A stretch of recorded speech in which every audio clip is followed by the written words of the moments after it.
Hello and welcome to the SuperShow podcast, your usually weekly place to get all the best news and gossip from the world of video games. Joining me today, as always, is the awesome, ever opinionated Jamie. How you doing, mate?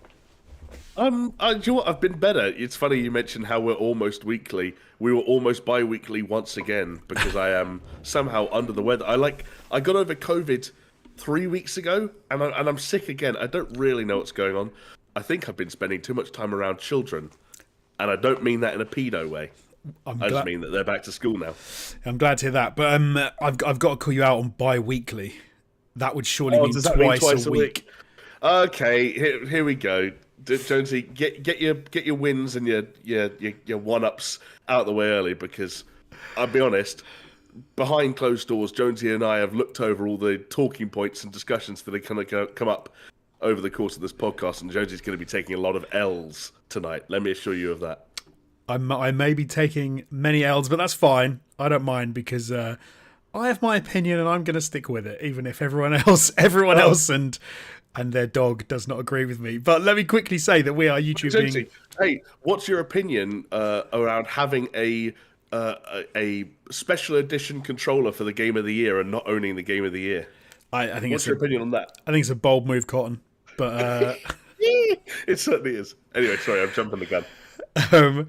We are a video game podcast. We're available on YouTube and on X at SuperShow Pod. We're also available across major podcasting platforms like Spotify, iTunes, Google Podcasts, wherever you get your podcasts from. But let's jump straight into it, Jamie, because of course, a few hours ago, Sony finally revealed the fact that the PlayStation 5 Pro is a real thing, as if we didn't know that already. But now it's official. We have a date. We have an amount as well that it's going to cost, and it's going to cost a fair bit.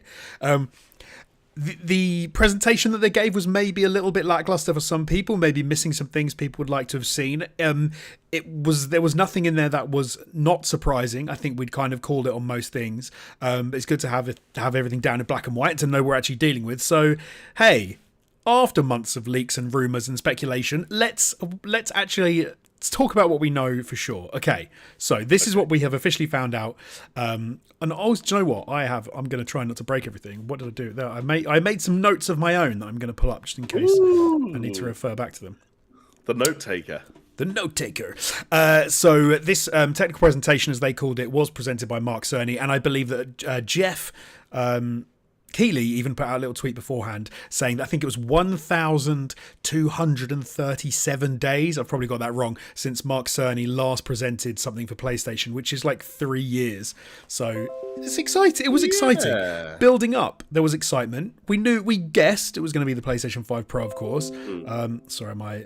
Why are people work chats going crazy? And it's late, people. Stop work chat. Is it your way of trying to say that actually pulling up your notes did break everything? No, it didn't. But for some reason, my notifications are still on from my work chat. So I don't know why. Anyway, I apologise if people can hear that ping-ponging coming through. What is it? Teams or Slack or Google? Work chat. It's Meta's one. Oh, weird. I've never heard of that. I didn't even know that was a thing. Yeah, that's kind of free. Do you have to use your Facebook account for it? Yeah. No, really? Actually, no. You don't have to use your Facebook account. You get a login, like your normal work login logs you in. Actually, so you don't have to use your Facebook account. Yeah, that would be gross if you did. If I started a new job and they said, "Yeah, we communicate using like Meta's team chat thing, and you have to log in using your Facebook login," I genuinely think I would walk out on my first day. I'm not here for that. I'm sorry, I don't have enough time. That's weird. It's not even open, which weirds me out because I'm like, how's it pinging me now? Anyway, let's move on from my work chat situation. Okay, so the new console is going to come out on November the 7th of this year. We now officially know they are focusing on 3 main areas. So this is the 3 things that Mark Cerny really wanted to talk about. So the PS5 Pro is going to improve on with a larger GPU, which they have said is going to be 45% faster when it comes to rendering, which will be important. We'll get to that. It's had an upgraded, they've upgraded the ray tracing, so you'll be getting about double the speed from the ray tracing elements, and it now has an AI-driven upscaler, which is going to give you a greater resolution, in faster number of, but whilst maintaining a fast frame rate, which sounds good. All this stuff sounds good. Sure. I kind of think when it comes down to what it actually means and what they were highlighting and what they were saying, where you're going to notice these differences and where the system's going to shine, is kind of where some of the shine and the gloss diminished a bit for me, because they were like, yes. So that means you can play PS4 games on quality mode, the likes of Spider-Man. You're going to be able to play them on quality mode at 60 frames a second, and it's going to look. You're going to play on quality mode at 60 frames a second, which, of course, up to now, usually you have to make that decision between quality mode at 30 frames a second with ray tracing and higher resolutions, or opting for the performance mode, which was going to give you 60 frames a second, but you can lose ray tracing, lose some of that occlusion, the shadows, and lose some of that resolution, and then, plumb for like DLSS or whatever, or whatever they're.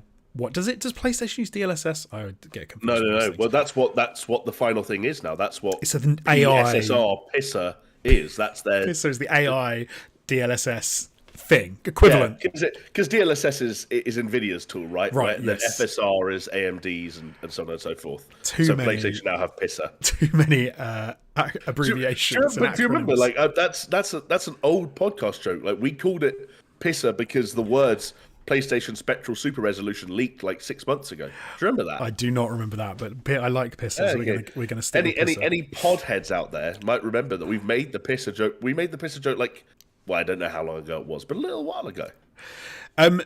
So I think that was my main issue coming immediately off the back of it, was what they were then showing you and talking about. Sounded cool, looked good, made sense. Like we talked about what the PlayStation 5 Pro is actually going to entail, and we sort of said, hey, it's going to be an improvement upon graphics and frame rate. That's of course what it was going to be. But where are you at so far?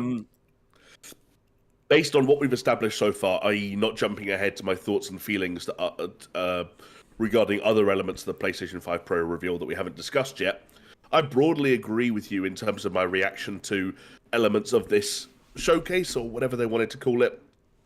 Largely because, it's difficult from a software perspective to know how best to highlight the advantages that the PS5 Pro is going to bring. Because none of us went into this expecting a big showcase for the future of PlayStation's first-party software.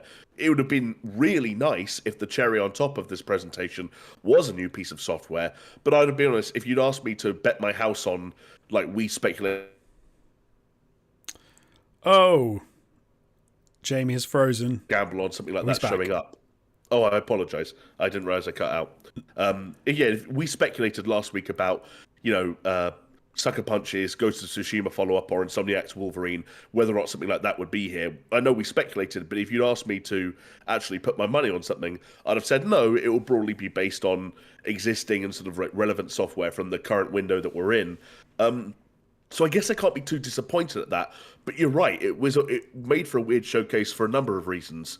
Firstly, because in some cases you're already talking about pretty decent and well-optimized games. I don't think that many people played Ratchet and Clank Rift Apart or Spider-Man 2 and said, man, I either A, wish this looked better, or B, wish this ran better. Right. Most people, I think, sort of chose the direction they wanted to go in, whether it's performance or fidelity, and were mostly happy with their decision. So when you get to the point where, at one point, we're zooming into the crowds in the background of a shot of Ratchet and Clank Rift Apart that I'm pretty sure I already played at 4K. I'm like, okay, we're kind of pixel peeping here already on what is a game I'm not going to play again.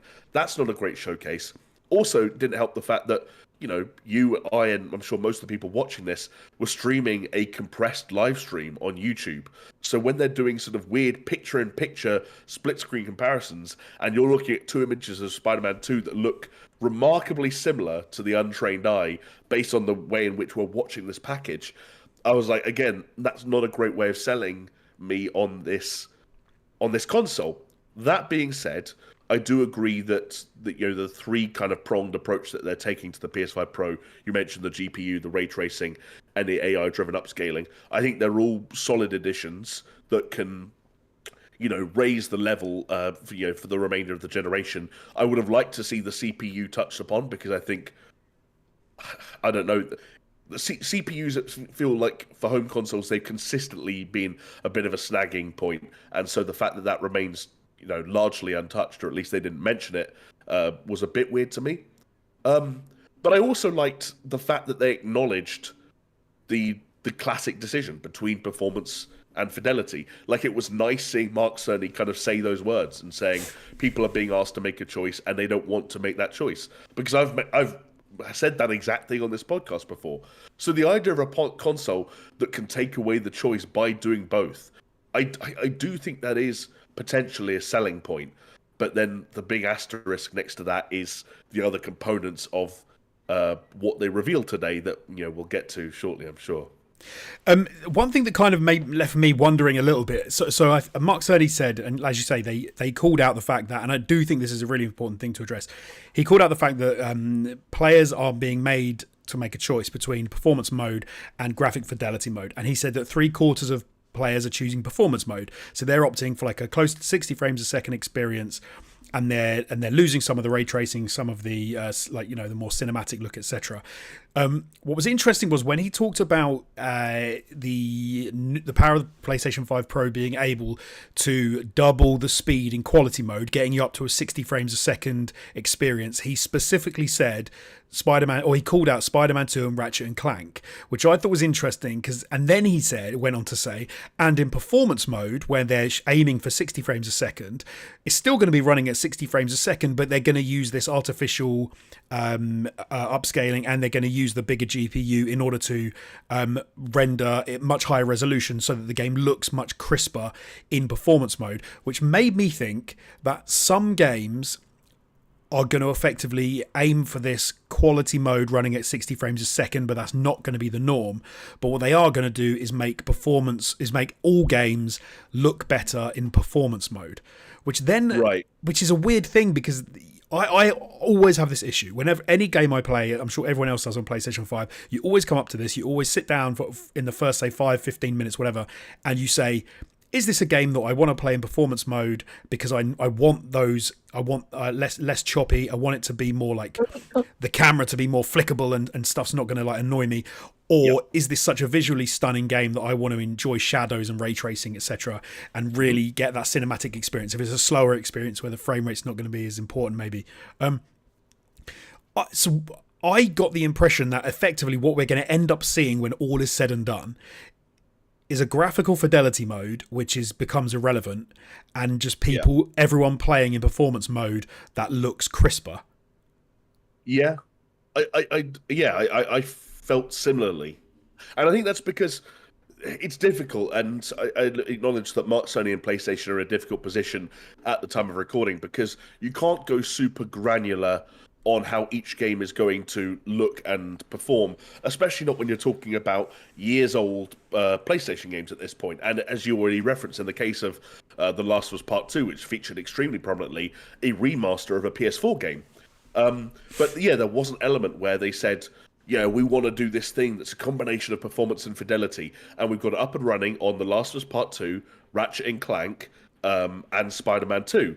And then there was a break, and then they said, and in games like Horizon Forbidden West, we've been able to improve the lighting, and we've been able to... And I'm sitting there thinking, is that in addition to kind of doing that combination of the two graphical modes, or is that something different? And then he jumped to Gran Turismo, which was... Gran Turismo I didn't mind, because that was an example of what are we doing for games that already only run at 60 frames a second, like racing games. And in that case, they've now actually implemented ray tracing during the races, and cars reflecting off other cars, which... controversially was something that Forza Motorsport already had, but I guess now people who like to indulge in console wars have even more reasons to argue over which is the best racing game.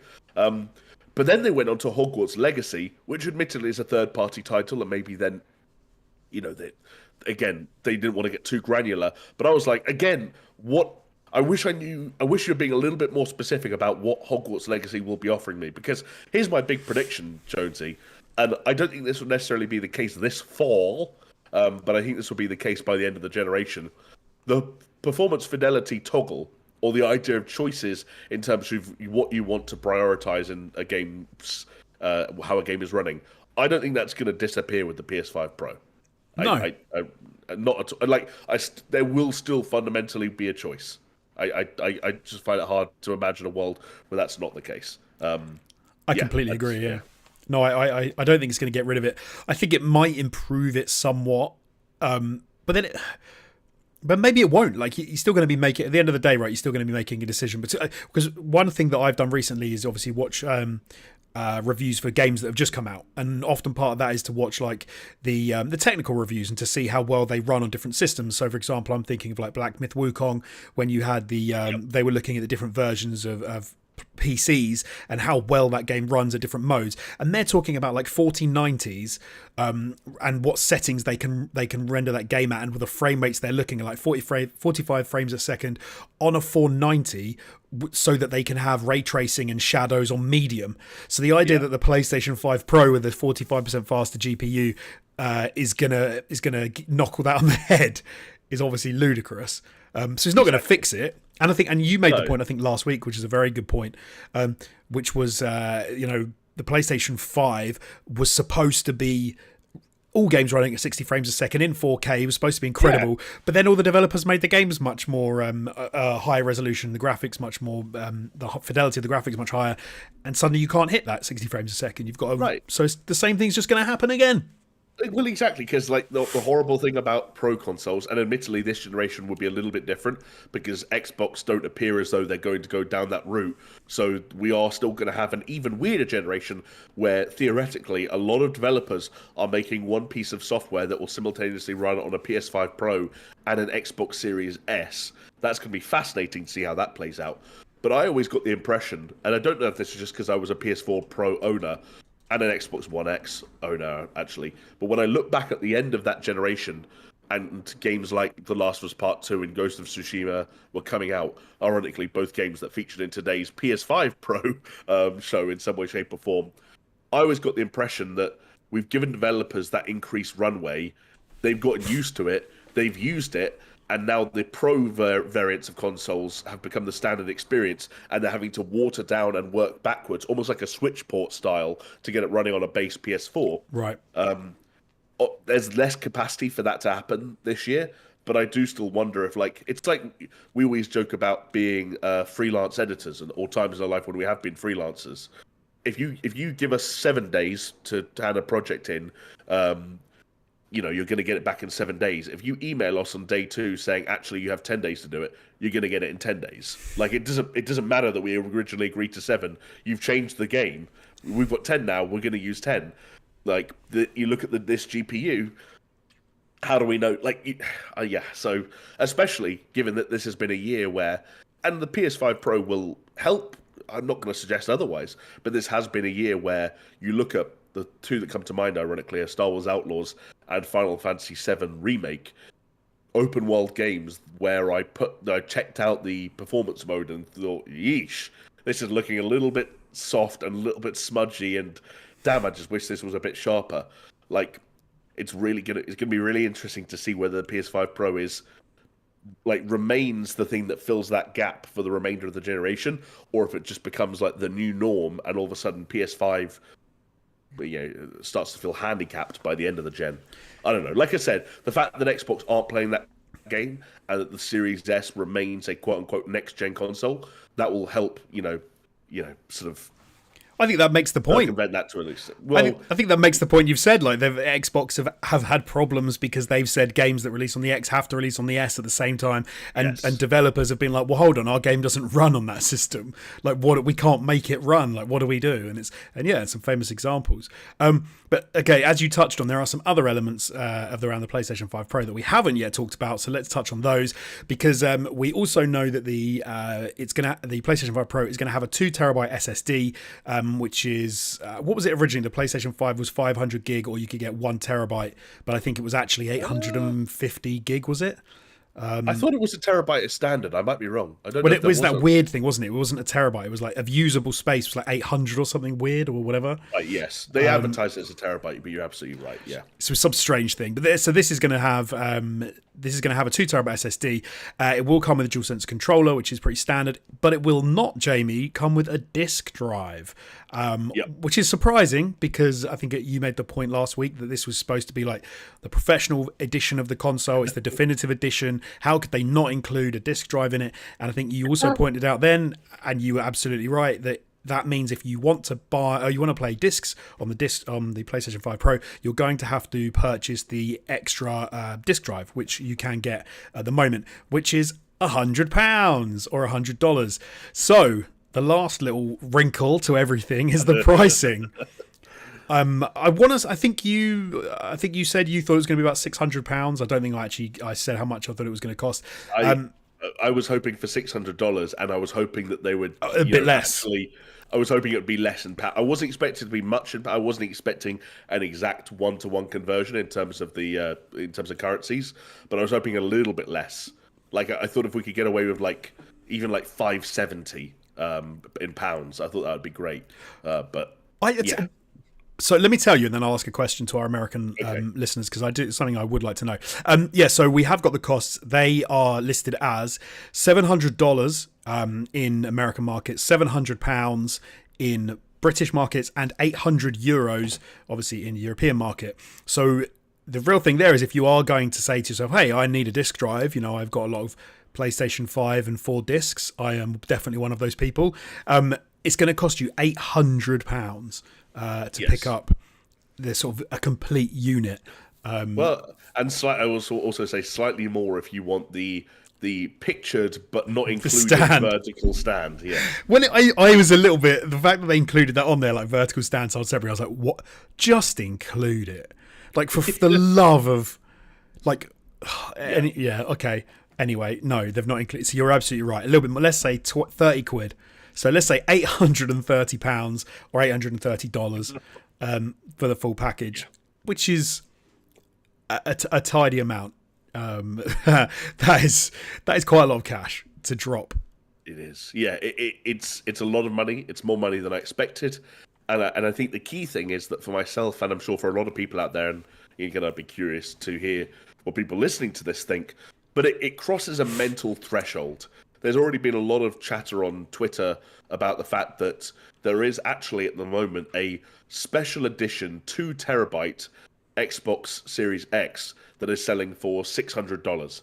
So a lot of PlayStation fans who have kind of got their backs against the wall and are getting a bit defensive are already going, it's only $100 more expensive than this special edition Series X, which is not going to be professionalized, in the same way that this console will be. But I think that's largely missing the point. Like I said, I just think that this crosses a threshold where when you're talking about $300, $400, maybe even $500 or pounds, it just exists in a different category to $700, $800. Like, one is sort of an expensive thing that you maybe can buy yourself on a whim. The other is like the low end of something that actually is, like, without sounding over like I'm being over the top, like almost like a life choice for some people, depending on their degree of exposable income and how much money they're making, their rent and that kind of thing. That's what we're talking about here. It's an astronomical amount of money. Yeah, and again, when you get into sort of like currency exchange rates, again, Jonesy and I will know this full well, but for anyone listening around the world who maybe needs this reinforced, £700 at the time of recording is over $900. Like, we have been, and Europe as well, have been thoroughly shafted. I didn't do the maths on the Japanese price. They have announced how much it will cost in yen, but I haven't run the numbers.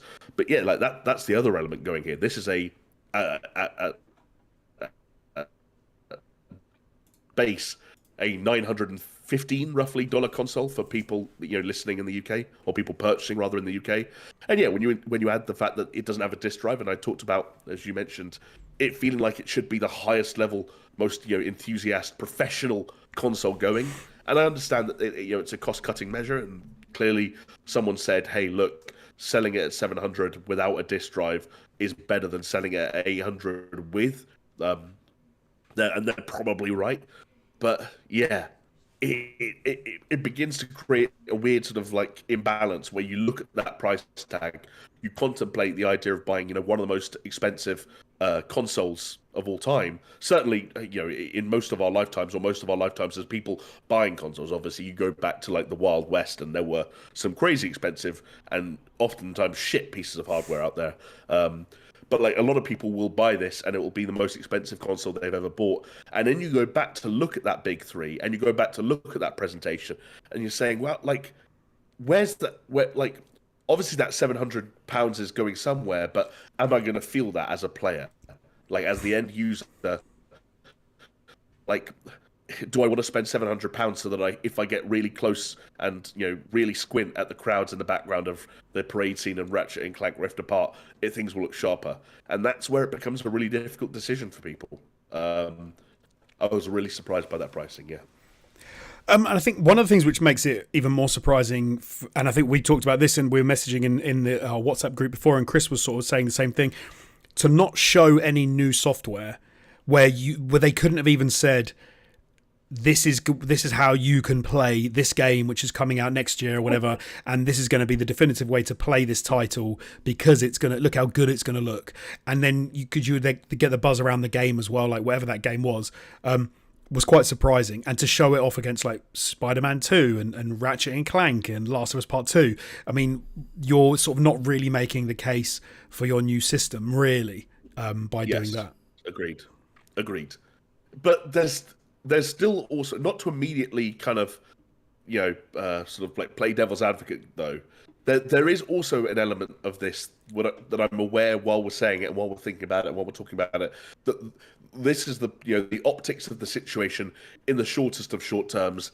And I do think that it's a situation that changes very quickly. That is one thing I will acknowledge, that whilst, even would-be hardcore enthusiast consumers like myself who went into today's showcase saying I'm buying this regardless and came out of the showcase saying I'm not so sure anymore, I probably will still buy one at some point, and it probably will still be kind of in the launch window depending on availability. And when I say depending on availability, that's kind of exactly what I'm talking about. There are already analysts have gone out on record this afternoon in the wake of the price announcement and refused to change or lower their expectations in terms of how many units they think this console will sell and how it will perform relative to the PS4 Pro.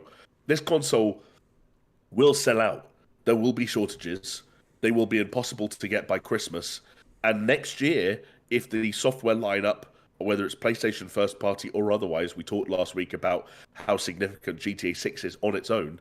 When those pieces of software start coming out and the PS5 Pro is on the market, people have adjusted to the price, and it is the single best place or way to play some of those games. And in the case of GTA 6, that will be a full stop because there won't even be a PC port.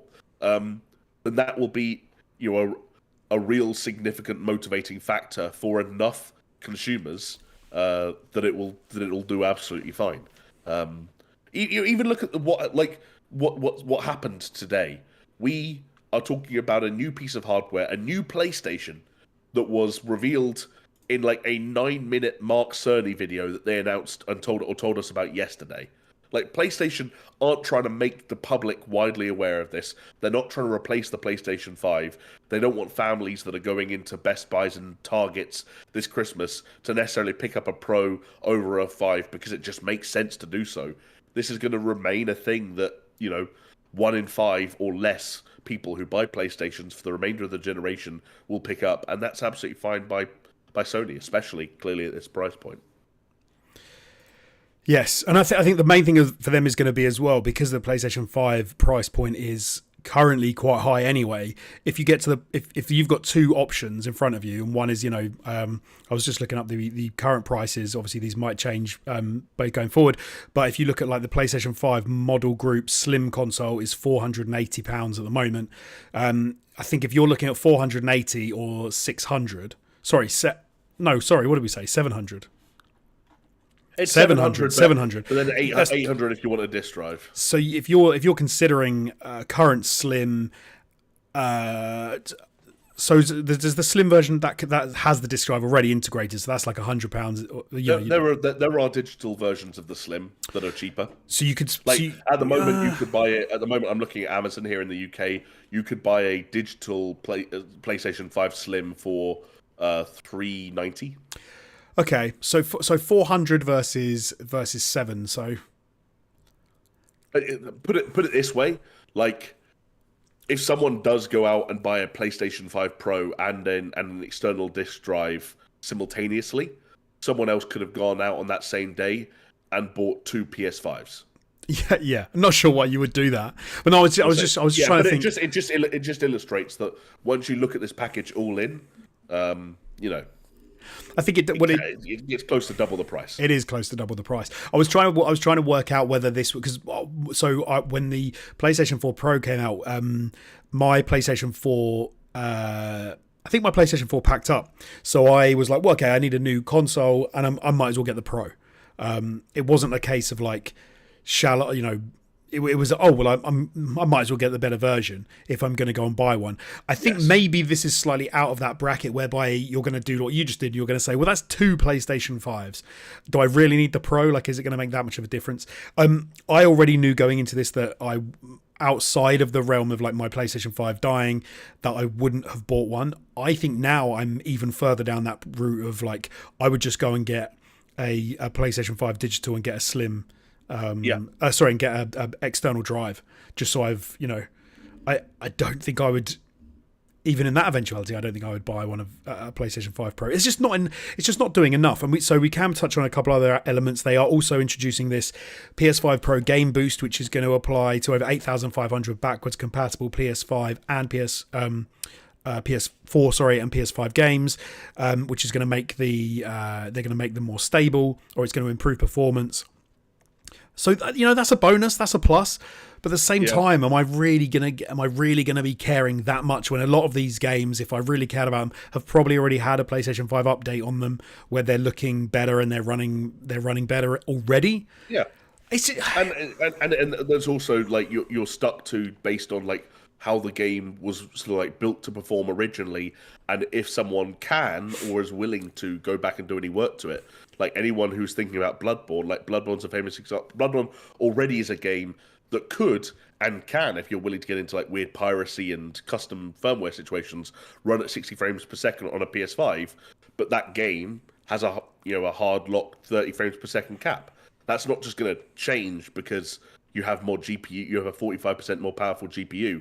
If a game's got a frame rate cap on it, it's got a frame rate cap on it. And so, like again, I can see why it's potentially a selling point. But the reality of that situation is not necessarily as as idyllic as it might sound on paper. Yeah, I think after all this sort of build up and us getting, talking about PlayStation 5 Pro, I don't know.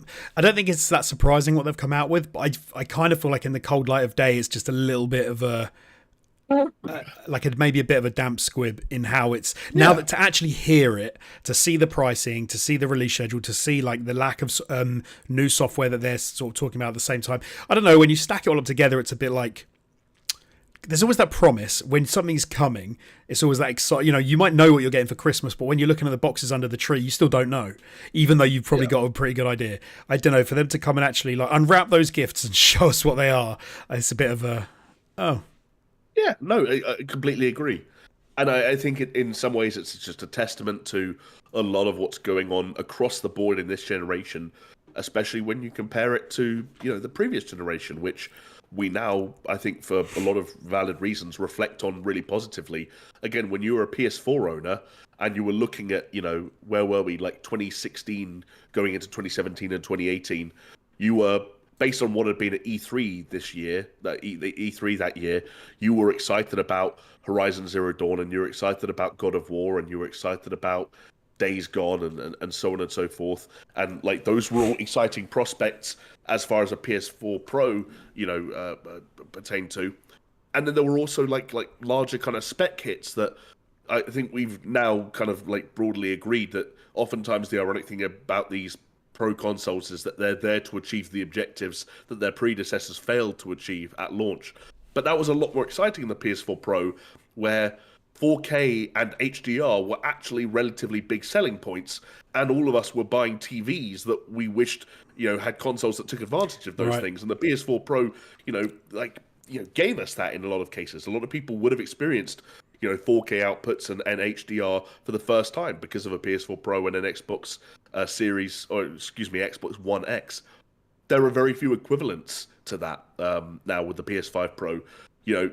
There has been some mention of 8K on the blog. I can't remember which game it was. There was also a brief mention of 120 frames per second gameplay in the showcase today. But I want to say that the game on screen when they talked about that was Borderlands 3, So again, like not a great selling point for, again, a very expensive professional console. I think that's the problem. It's like people have wrapped their heads around 4K, but they don't give a shit about 8K. HDR is like almost a standard now.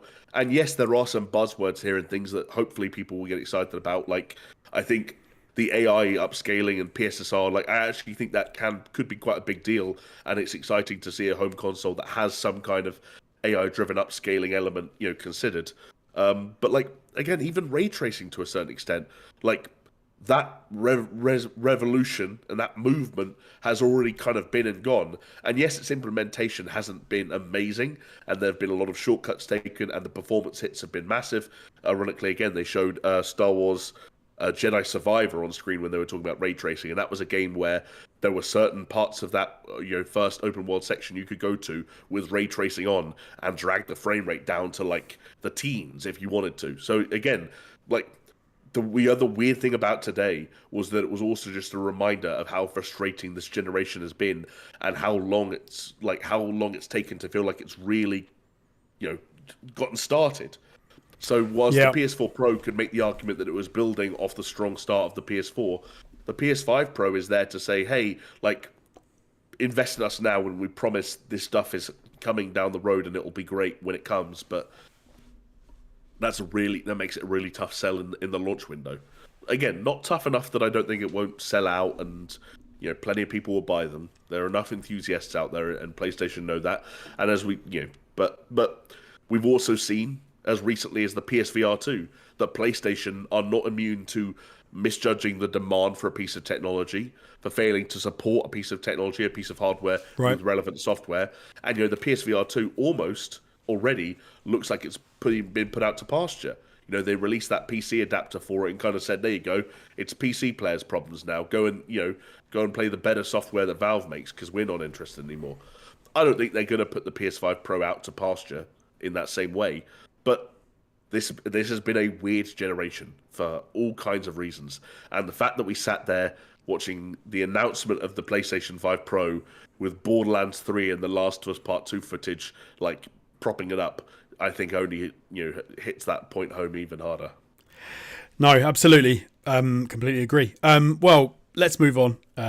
This is our little maybe a bit dejected review of the PlayStation 5. Yeah, come back in November 7th when I've caved in and bought one, and I'll tell you all about it. I'll tell you how exciting it is to play Borderlands 3 again at 120 frames a second when you've spent the last 6 years owning a PC that could do it already. But right now, before I move on, I want to give a massive shout out to Magni, who's dropped the 50 knock super chat. Thank you so much. He says, greetings from Galapagos. Sorry I'm late. I might be off from work, but that is no excuse to miss the Super Show. I'm glad you can make it, Magni. Good to see you. Let's move on. Let's talk to let's talk about some other things. We are going to touch on, oh blimey, if I get my thing right, we are going to touch on Ubisoft and their share price tanking a little bit. We're also going to talk about the live action Minecraft movie trailer, which we've got to see this week. But before we do that, I want to give a shout out to some awesome people that have joined us in the chat on YouTube to watch us live. Pastors Guild, Rodrigo, Davnat Coburn, 69DJ, Magni, and Smarticus, all chatting away right there. I do have to, this is from a little while ago, as we were saying, but there was a little bit of a discussion about whether bi-weekly or bi-monthly and which one means which. I'm with Davnat. The bi-weekly means twice a week, bi-monthly means twice a month. That is definitive. I'm sorry. If you disagree, you are incorrect. Anyway, let's move on, because I want to give a shout out before we do anything else, Jamie, to some awesome people, and some of the awesome people in the chat are these people. I'm talking Patreons. I'm talking the people that come back week after week and help support this podcast, keep this show on the road, get us talking about video games. They are absolutely stellar bunch. You can join our Patreon for as little as $2, and if you go for one of the higher tiers, there's also some extra content that you can check out as well. There are some names on screen, as you can see, but I would like to give a special shout out to some individuals. They are Aaron Cameron, Athletic Gravy, Brimstone, Ice Knock Rock Salt, Jesper Camden Nielsen, Pastors Guild, Zander GTI, and the members of the board, the big dogs, the ones who already have AI upscaling, 45% faster GPUs. They don't need any pro versions of themselves. It's Brett Z, aka Shellshock, Geometric Potter, Hacksaw McReed, and Manuel Guerrero. Thank you guys all for so much for supporting us. Like we say every week, it really does mean a lot. And thank you to everyone for joining us in the chat. I do like to read your comments as we are chatting along. To that end, before we move off of PlayStation entirely, I've remembered the question I was going to ask. Oh yeah. So with the pricing structure, obviously the price that you pay in the UK, that was hard to say, is going to be £600, but that is going to include 700.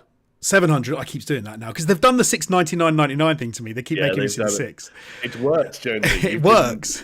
Hoodwinked. It works every time. It's going to be £700, right? But that includes 20% VAT as we have it, value added tax. So actually about 130 quid of that is going straight to the government because he loves his money too.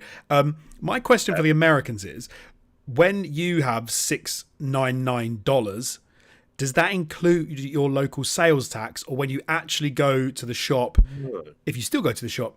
Because when I used to go to America, it always used to throw me because the price on the shelf is not the price you pay. The price on the shelf is you pick it up, and then my nan used to say to me, "Don't forget the sales tax," and you had to in your head go, "Oh, what is sales tax? 7.5% or some bullshit? I shouldn't swear. My kids might say we're awake, or some rubbish." So does the PlayStation 5 Pro amount that they're talking about now, does it include your sales tax in store? And if it doesn't, what is the likely cost that you will actually pay at the till? That is my question. I had never even considered that. So we're talking about a possibility. It doesn't. We're getting now. It doesn't include sales tax. So if you pick up if you go to Best Buy, I'm going full American here, and you pick a PlayStation 5 Pro up off the shelf, it will say $700 on the little tag, and you'll go up to the cashier and they'll ring it up, and you'll give them $800. It'll be more, yeah. So 69DJ saying it varies by state. Throw a state out. Someone in America throw out a state. So 69DJ is saying 7% in some places. Also it varies by province in Canada. Interesting. Okay. So, okay. Rodrigo's saying it varies by city. So it can vary a heck of a lot. So okay, let's say 7%, 10%. It's going to be something like that. So it's 11%. Davnat's saying 11%. So you're going to add an extra $70 on top of the price that they're paying. So they're not paying $700. They're paying $770. Texas is 8%. Yeah. John Meehan's just put that in. It looks like, again, if anyone wants to correct this in the chat, they're more than welcome to.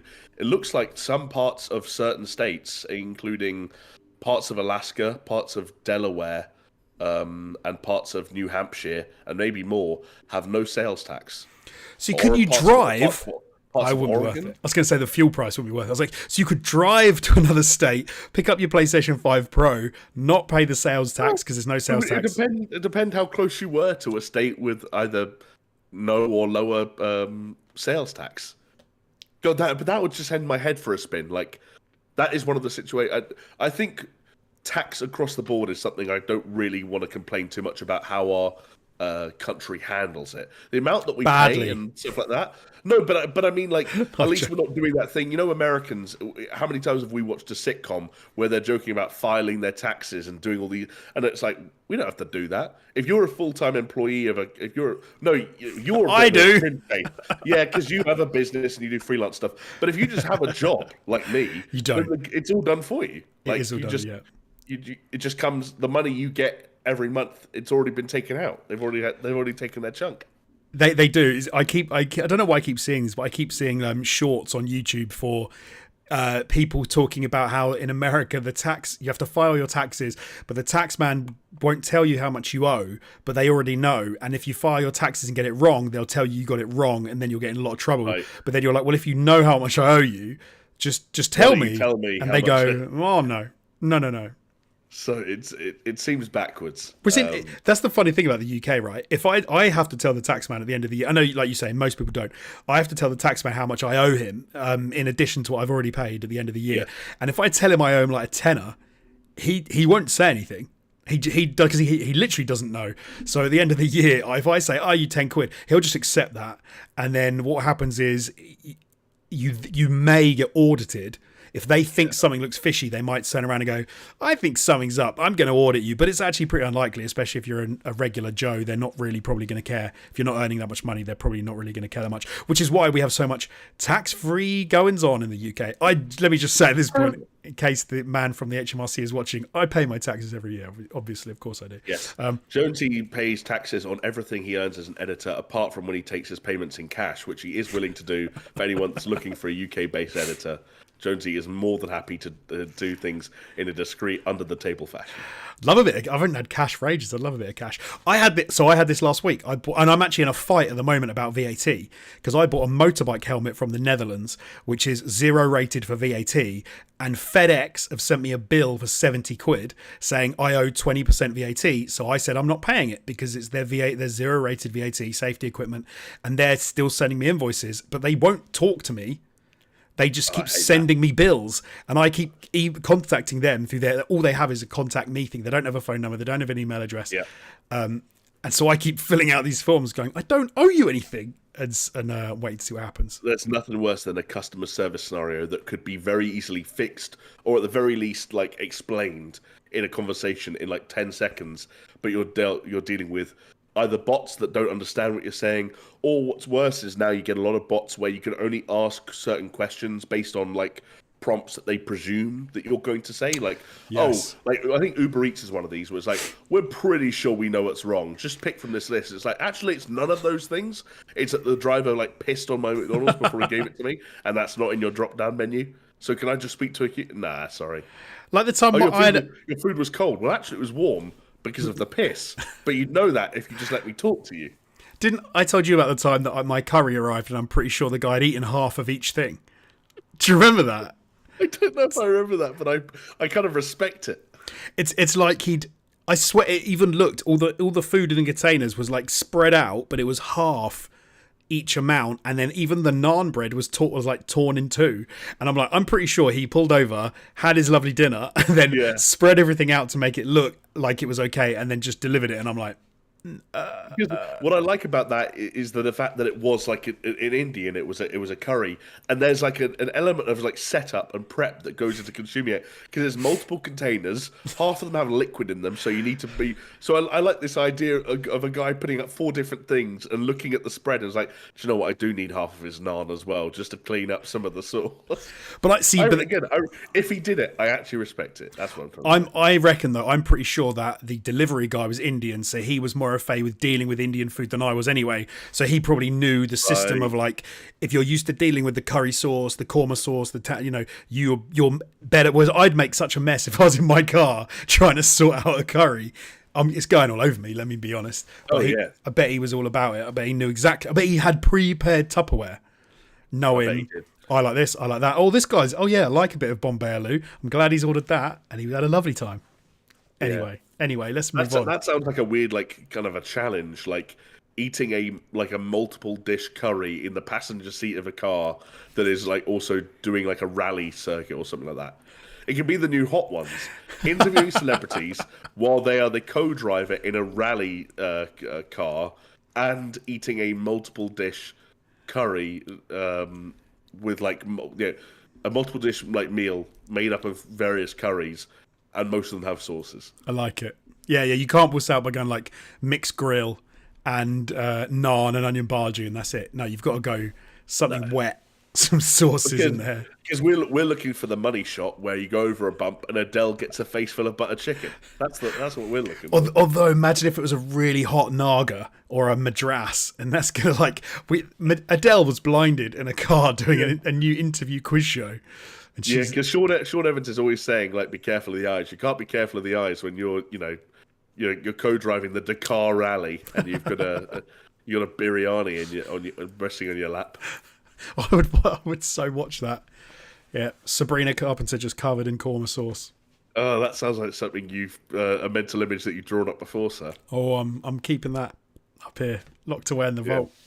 That's anyway, espresso. It's korma. It's korma. Right, where are we at? This is where we're at. Games. Video games, specifically video games that you have played in the last week since we last had a chat. I want to hear about what you've been playing, Jamie, and whether they were good, whether they were bad, and would you recommend them? Oh god, it's like a review. I've been playing a fair amount of Astro Bot, Jonesy. I did make the mistake of organising a family visit on Friday, the release day of my most anticipated game of the year, which meant that I actually started playing Astro Bot last night, Monday evening, for anyone that's listening to this later down the line. So I've had, at this point, just over 24 hours of Astro Bot in my life. But I don't think it's an exaggeration to say that I've enjoyed every single minute of it. I mean, that game, as I'm sure everyone on the internet has already heard from a million different sources, that game is an utter delight. And if you were hoping this would not be a podcast where you had to hear people wax lyrical about Astro Bot, I'm afraid you're going to be deeply disappointed, because that's all I really want to do at the moment. It is funny that, like, the week or two that PlayStation have had, like, Chris sent us a meme earlier where it was kind of like a graph, and it was Astro Bot. Well, no, actually, it was the reverse. It was like Concord being shut down, and people saying, "Oh, like, we're screwed," and then Astro Bot coming out and the stock going back up, and people saying, "We are so back," and then the PS5 Pro reveal, and people saying, "Oh, we're fucked again." It is a little bit weird having that swing happen in such a short space of time, especially considering Astro Bot, unsurprisingly for anyone that played Astro's Playroom, is it just a massive celebration of all things PlayStation, both the hardware again, but maybe not as kind of like fetishistically as Astro's Playroom did at the launch of the PS5, but now more so also with like various IPs, first and third party as well, a really interesting range of characters that all take the form of these bots. There are 300 of them, and around I think just over half of them are based off of characters from various franchises and titles that each have, connections to PlayStation's history in some way or another. And you, as Astro Bot, are traveling around these sort of various galaxies in an overworld style fashion, and jumping into these worlds and saving these bots. And most of these worlds also have interesting additional mechanics. And again, we've all seen trailers, I'm sure, so you know that they might be these kind of like extendo boxing glove things, or it might be like a bulldog backpack that jets you forward or whatever. I'm not going to get into any spoilers. At one level, again, this is in the trailer, so I think I'm safe to say, one level you turn into a big sponge, and if you get into any bodies of water, you Ant-Man style, you grow massive, and then you can expel that water to get up to whatever shenanigans you need to. It's just an absolute joy. Again, you said you rewatched the trailer recently with right. So I did. You'll know just from watching that trailer when it kind of debuted at that state of play. Like, it is bright, it is colourful, it is tactile, it is responsive. It's a phenomenal platformer, but it is incredibly varied, has a lot of very interesting ideas. It doesn't hang on to those ideas for too long. It truly is like a heights of 3D Mario rivaling platformer. And yeah, I don't have enough good things to say about it. I think it's my favorite game that I've played this year. I have a smile on my face every second that I'm playing that game. Honestly, if there's any game that's released this year that might make my flatmate think that I've gone crazy, it's this. Because the noises that I make when I'm playing it are like, ho, ho, ho, oh, oh. Like, I don't know what I sound like from beyond my bedroom door, but it's that kind of game. That's just that kind of response from anyone that plays it, especially like, if you don't even have to have like a deep knowledge or love for PlayStation. I've absolutely collected or saved bots and gone, what franchise are they from? What game are they from? I have no idea. But it still feels good. It's a real delight. I am sure I will feel exactly like you feel. Do you think some of that is because you are very much of the in crowd with PlayStation, and some of it is your subjective enjoyment of Astro Bot, of PlayStation lore, etc., etc.? The reason I ask is because I know that I'll be the same as you, and I'm really looking forward to playing it, which I have not done yet for reasons I will briefly mention. But I have seen some criticism from people who are not of PlayStation ilk. So I'm talking about the Yeah. Xbox people, maybe PC people, who are basically saying this game is nowhere near as good as people are saying it is. It's purely because it's PlayStation's own thing, and there's a lot of PlayStation fans who are gushing over it. Do you think there's any truth to that, or do you think that is just salty old boys being salty? I think it probably the answer is somewhere between the two. I think when you started asking that question, I was kind of on board with your thinking. The further you went, I was like, actually, no, I don't necessarily agree with some of the conclusions that it sounds like these people are drawing. Like, don't get me wrong, it definitely owes some of its charm to its love for PlayStation heritage. Again, I don't want to steer into spoilers because there are, I think, things mechanically and level wise that are genuinely spoilers for this game. But like, if you let's say you never owned a PlayStation and never played a PlayStation game, there are absolutely things in this game, whether they are sort of side things like cosmetics or collectibles, or in some cases full-on levels that will be the heights of some people's gaming experiences this year, and for you just like might not mean anything, it might not move you in any significant way. And I can totally see why that would lessen the impact some of these levels have and some of these moments have, and lessen the overall charm of the package. But I still just think it is fundamentally like a best-in-class 3D platformer. It's an incredibly simple one. You know, I heard someone describe it this week as a hop and bop platformer. Like, Astro doesn't do very many things, and while there are a lot of, as we kind of talked about earlier, there are a lot of ways that they kind of spice up the gameplay in moment-to-moment scenarios by giving you additional abilities that usually last for like kind of a level or two and are occasionally reused, but not dramatically so. It is still fundamentally a game that's about jumping around and punching things, and when there are things that you can't punch, you do the kind of like double jump sort of jet stream thing to kill them from above, and that doesn't change, and nor has it changed since Astro's Playroom, or and beyond. Astro Bot Rescue Mission, and so on and so forth. But I just think when you're talking about a game with like this degree of purity, it doesn't need to change. It doesn't need to be overcomplicated. And I kind of just love it for what it is. Like everything just feels so good, and it's one of those games where sometimes you're playing a game and you almost feel like you've got a degree of like call and response with the developer, where you're like, I wonder if they did this, or I wonder if they thought about what would happen if I did that, right? Or I wonder if they, and it just feels like someone went through this game with a fine-tooth comb, and every little nook or cranny or place where there was a way that they could squeeze a little bit more video gaminess out of this product, they did it.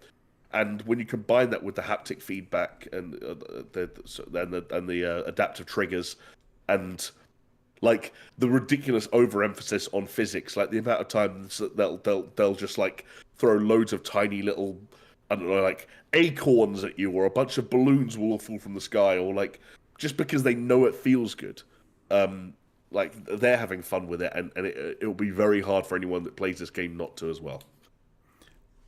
Nice. Wicked. I look forward to playing it. I find it hard to envision it being anything other than a smash hit in the Jones household. We've had a request in the chat to give the games that we talk about / semi-review a score on the scale of like 1 to 10. If you ballpark, if you had to, obviously you haven't finished it. You're a decent way into it. Where are you at the moment? Your review in progress, or what do they call it? Do I have to do it out of 10? You don't have to do it out of 10 if you don't want to. I've always liked a 5, an out of 5 system. I've just always liked that for some reason. Okay. I think it's probably because it forces me to be like, it lets me be a little bit more relaxed in my approach. I don't have to think too hard. Are you a half starer? No. Oh, okay, nice. If you're doing half stars, then it's a 10-point system. Exactly. This was if you were going to say I can't do it out of 10, I'm going to give it 4.5 stars, and be like, oh, this is redundant. But no, okay, I'm with you. So what are we aiming for out of 5? I prefer a 5-point system, and I would be like, something would have to go horribly wrong in the remaining hour or two of gameplay that I have for this to be anything other than a 5. Nice. It's the most fun I've had playing a video game this year. Nice. And do you know what this? At the end of the day, like sometimes you've got to remind yourself, like maybe that's what it's all about. Yeah. No, I was just thinking, like, actually, yeah. No, I know what you mean about the 5-star system. I think that's. I see what you mean. Yeah. No, nice. If you force me to do it on a 10-point scale, then like it's gonna be a 9. It's gonna be a 9. But see, then you get to nine, then it's like 10-point scale, and I'm like, will it be a 9.5? Which now we're at 100. Okay, mental. All right, yeah, no, nine. Very good, decent. I like it. 92 out of 100. I will address 92. I will briefly address what James said. So, okay, I a couple of weeks ago realised that I have to start to spread out my game purchases, and this month is a nightmare for someone who's just decided that they need to do that. Yeah.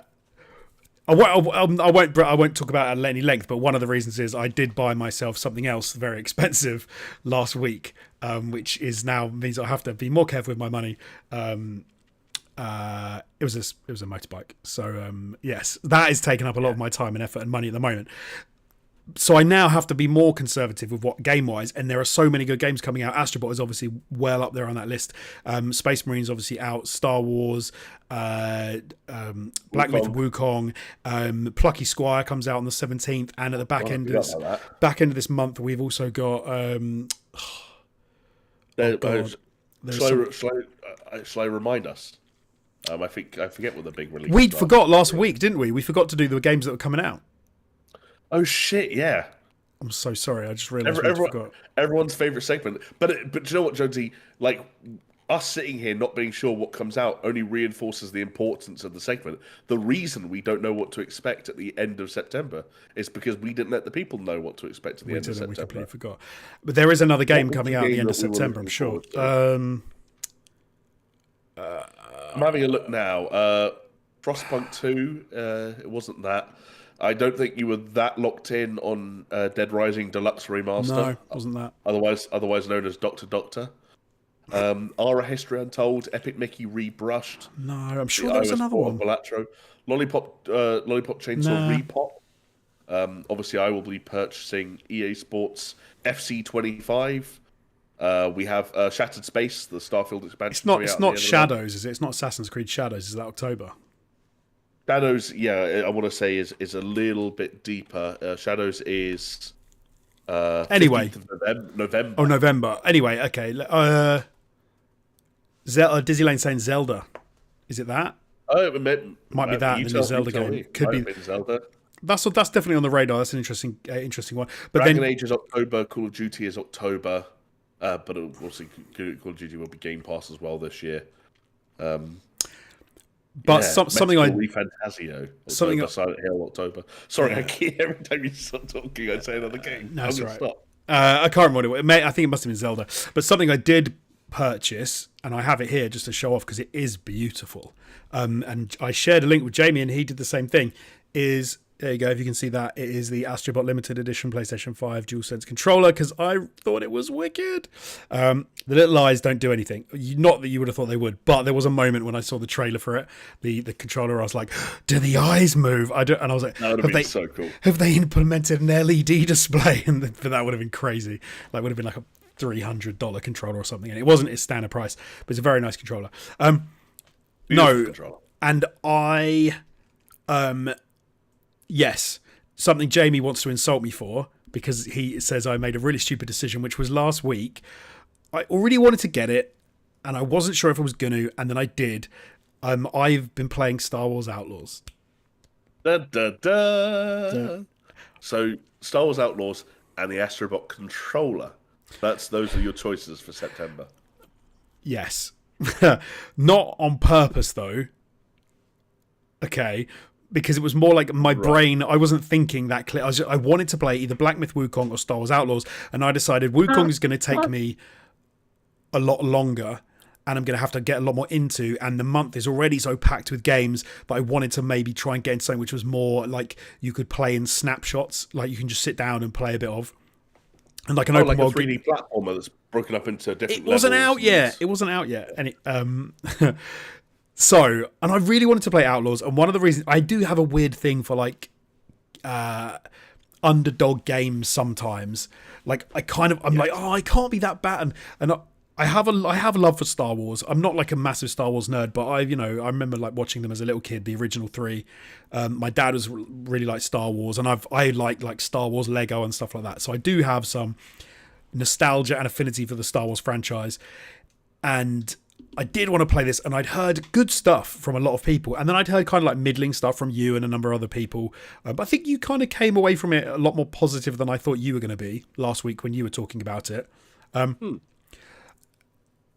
I won't keep everyone for ages, like, you know, retreading old ground that you talked about last week. A couple of things that I wasn't quite expecting that I've actually really appreciated. So the way that they kind of have the game set up naturally is like this cinematic black bars top and bottom, and they're definitely going for this more. Yeah, I turned that off immediately. I've left it on.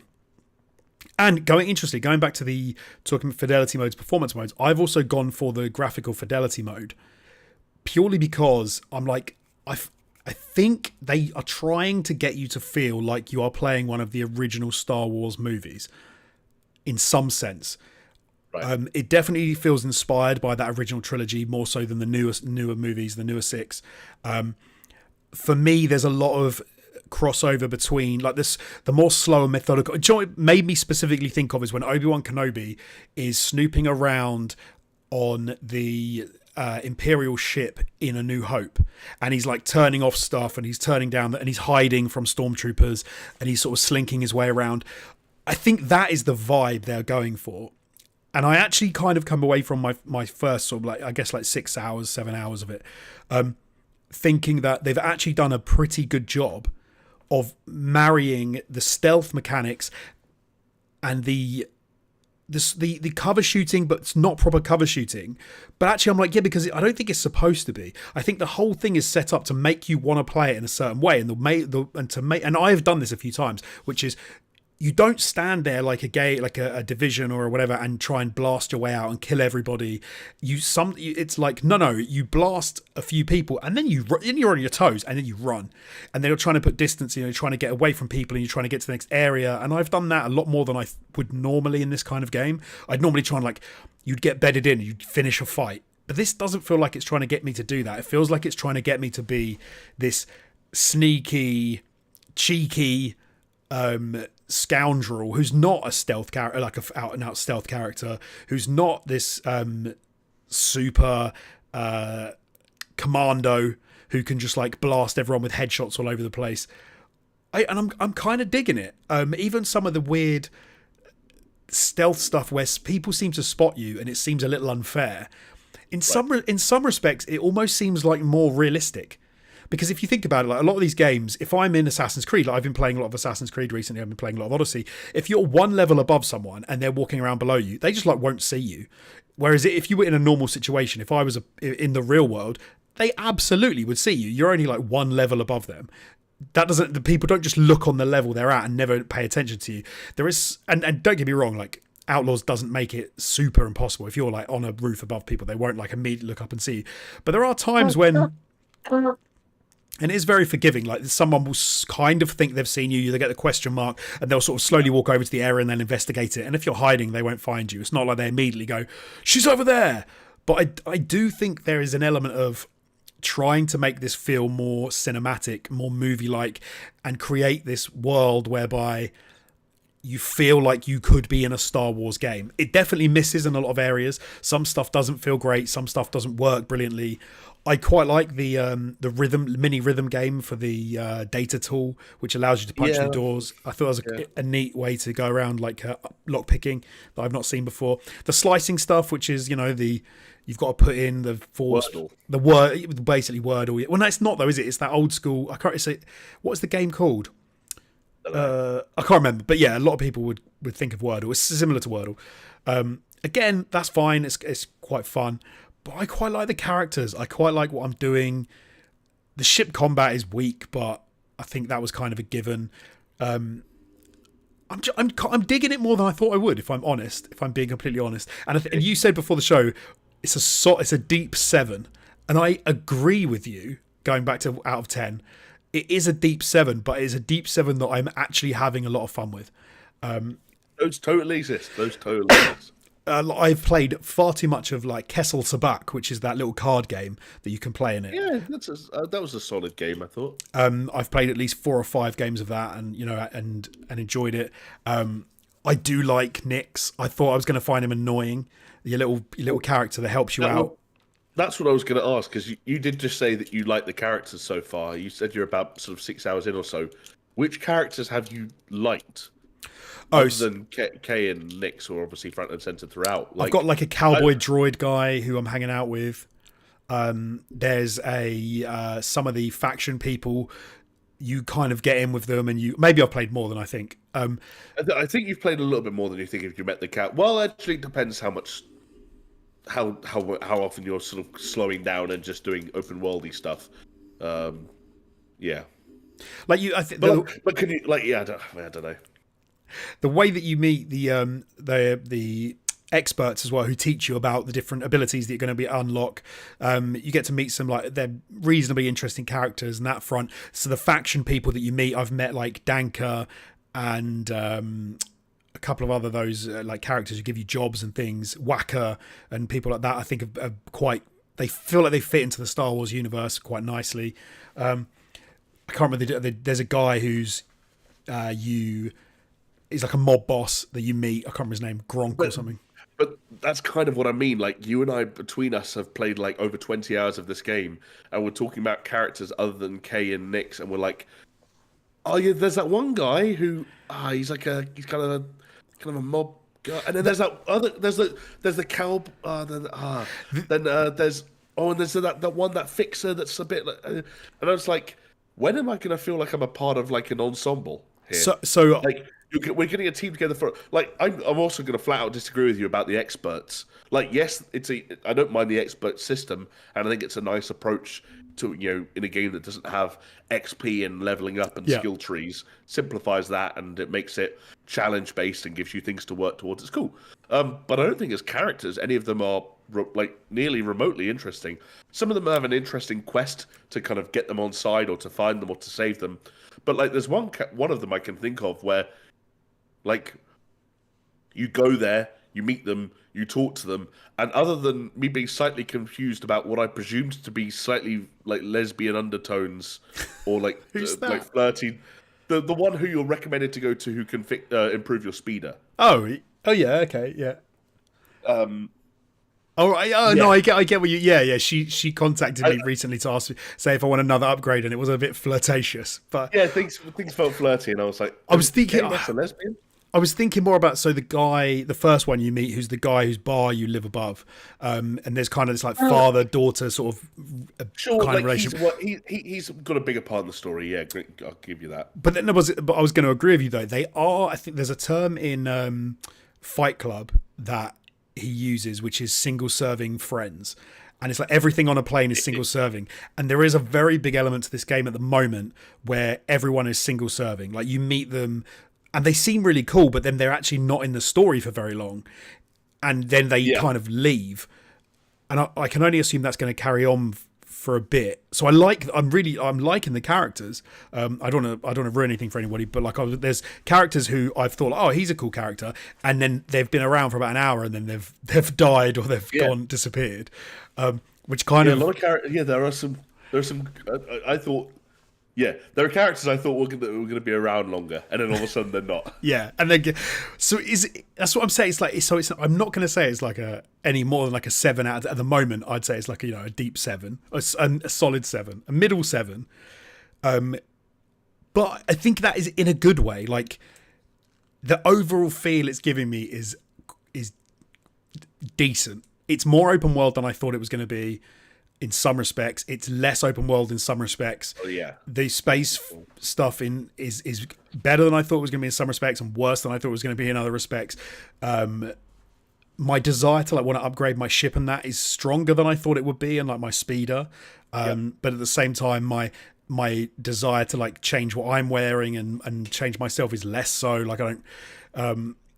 There are these wicked little mini games where you can sit at a food stall with Nyx and you can make him his favorite, make him food. And there's this adorable little interaction where you they're QuickTime events basically. Yeah. And then you can gain a recipe and you can use those to give you another buff or, a perk in some respects. Yeah. which I actually think they're very cute and adorable. But again, they're like single serving. They're short little pieces. You know they're going to be limited to like 4 or 5 maybe of these things. They're like add-ons. They're not big in the story. You could do the whole game and never do one, and it'd be irrelevant. Like, but no, I am enjoying it. I can see where the criticism's coming from, but at the same time, I'm totally digging a lot of its vibe. I think it's doing a very good job of playing on those first 3 Star Wars movies and giving you that feel for that world. And that's totally fair. Talking about this is going to take us nicely onto our next news story. Well, I was going to ask, like, I know you refer to it as a deeply 7 out of 10 rooted game, but is 7 out of 10 your official review and progress score? Yes. For IGN.com. So do I need 4 stars? No, I'm going to go to 10. I can't do stars because I feel like 3 would be harsh. I feel I'd need to give it a 4, but 4 seems generous. Yes, that is the one pitfall of the 5-point system. I would feel comfortable giving Star Wars Outlaws a 3 because I think you can absolutely enjoy a 3. No, you can, but 3 to me would almost feel it would have to be more compromised in more ways. And I have heard, I believe it was Skill Up who said those elements you've been talking about, like the character development and the feeling like you're part of a team. I think he says in the last 5 to 6 hours that really comes together, and the game feels totally different and feels much more pieced together. I will say I was the first 2 hours of Star Wars Outlaws is not open world, and it felt really good. It felt much more linear. I actually quite liked those the first hour or two as well. Me too. It felt much more linear, and in some respects, I'm like, if the whole game was like that, I think it would have been a lot stronger game. Other than the fact that about half an hour of my first hour or two, not to hammer home Mark Cerny's point earlier, was spent going in and out of menus, going, "What? I don't know what I want this game to look like. Like, I don't want these stupid fucking black bars. I don't want it to be a fake 21:9 game." But at the same time, why does the HUD feel like it's zoomed in and the subtitles feel like they're in the wrong place when I go into the zoom version? And I'm like, I'm in the fidelity mode. Why doesn't it look sharper? Why does it look crisper? And of course, eventually you just play the game and you get used to it. But I think technically it's a little bit weird. And it defaulting to a fake 21:9, the Order 1886 style black bars presentation, I'm like, fucking get over yourself. What the fuck? This is a Ubisoft game. What the fuck are we doing here? Like some Hellblade 2 ass like cinematic presentation. Like get the fuck out of here. When you fake 21:9 cinematic presentation. It's not cinema if it's Jonesy. It's not cinema if there aren't black bars. But again, I feel like the reason is because they're going for, and I think the feel of the game is trying to say you're supposed to feel like the movies from the 70s and the 80s. Excuse me. And if they think the black bars add to that aesthetic, I must have, so I thought what was going to happen was I thought for the first 10-15 minutes the black bars were going to be there, and then they were going to naturally go away.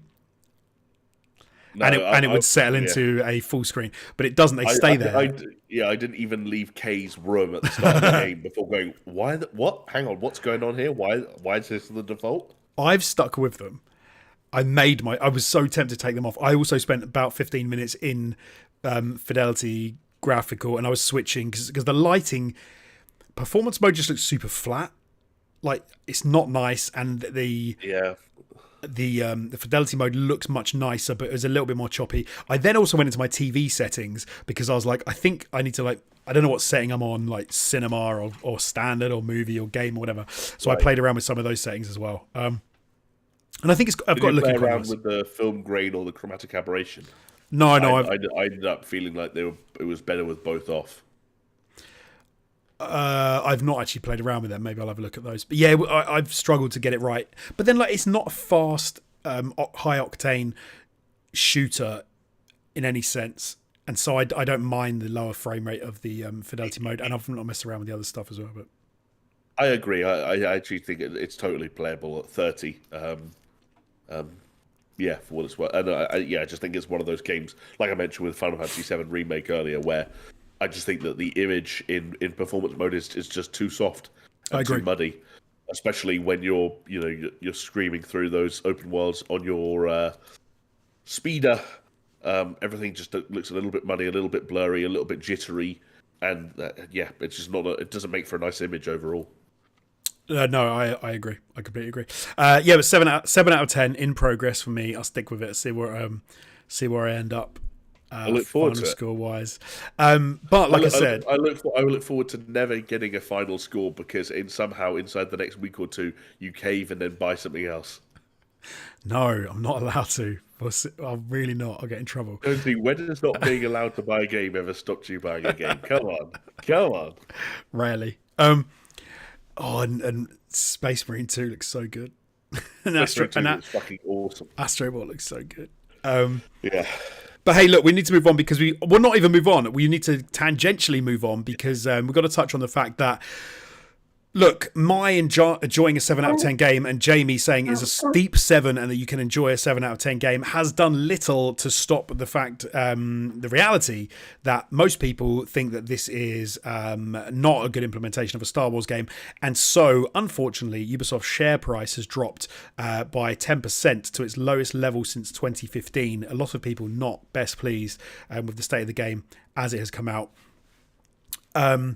Reuters have actually said that the stock price has fallen drastically since the game was released. I think this, they've had a pretty rough time, Ubisoft, with obviously the controversy, little bunny ears, around Shadows, and some people take from what you will, like whether or not that petition or whatever it was real, fake, whatever. But you just got to put together, compound a few of these bad marketing, not even faux pas because they didn't do anything with Shadows, but like the things that don't look great externally, and it's not done very well for their share price.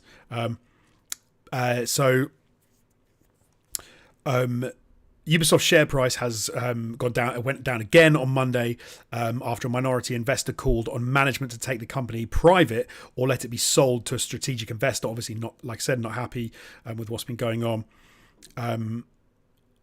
I'm just catching up on Jamie's notes to make sure I don't miss out on any of the numbers. Yeah, there's a lot. I apologise. There are a lot of numbers. No, not at all.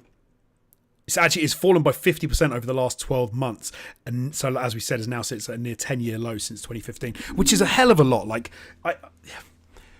we talk about Ubisoft a lot. They put out a lot of games. They're a very big company, but 50% like in a year is a shitload.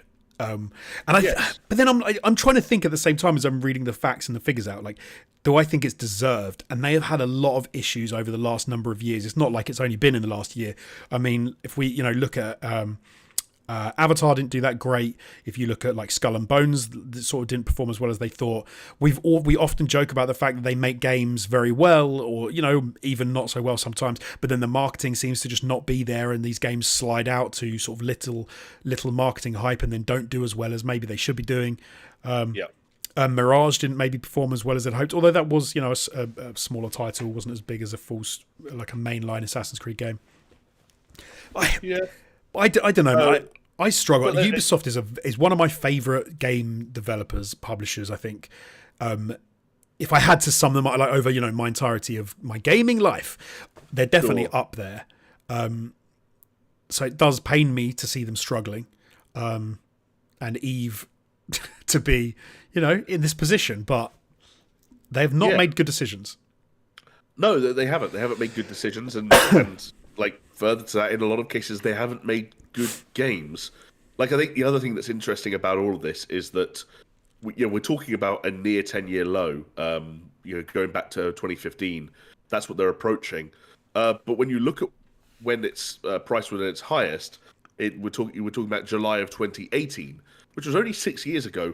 Again, not that long in the grand scheme of things. So yes, when we're talking about a new near 10-year low, in the middle of that 10 years, they were on cloud 9. And when you go back to 2018, again, when like I'm trying to think exactly what was happening. That must have been around the time of like Assassin's Creed Odyssey, and which was like obviously a epic.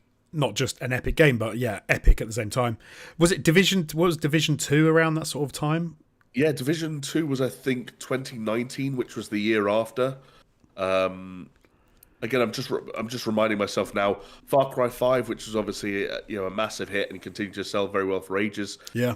Not only was Odyssey out in 2018, but it followed on from Origins in 2017 that had kind of like re-announced the kind of it was like the return or the revival of Assassin's Creed in some respects. Again, I know OG Assassin's Creed fans might not agree with that in terms of the games themselves, but sales-wise, it helped breathe new life into that franchise, which was huge for them.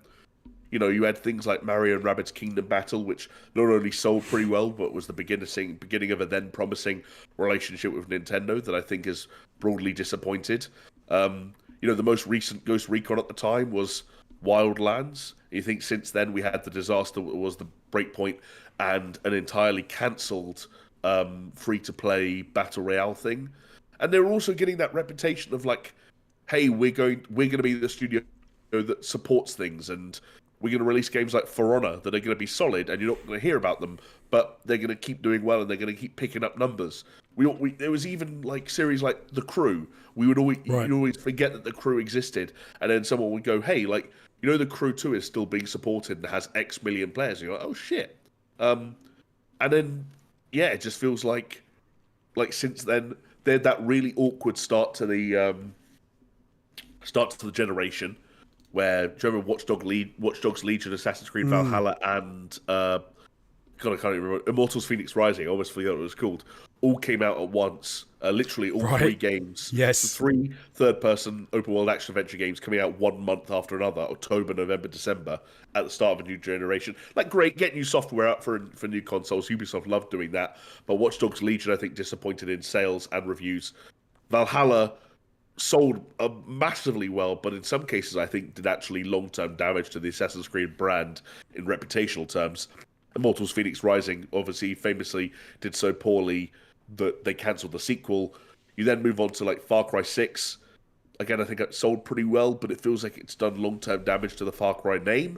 It doesn't feel like Far Cry 7 hype is going to be as high as it was when we were talking about 3, 4, 5.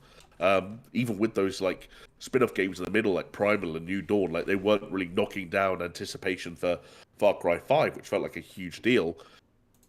Riders Republic, which I think you and I liked, kind of like fell on deaf ears. Rainbow Six Extraction was a disaster and a failed attempt to cash in on like the goodwill around Siege. Roller Champions was just kind of like ushered out the door, and like nothing ever really happened.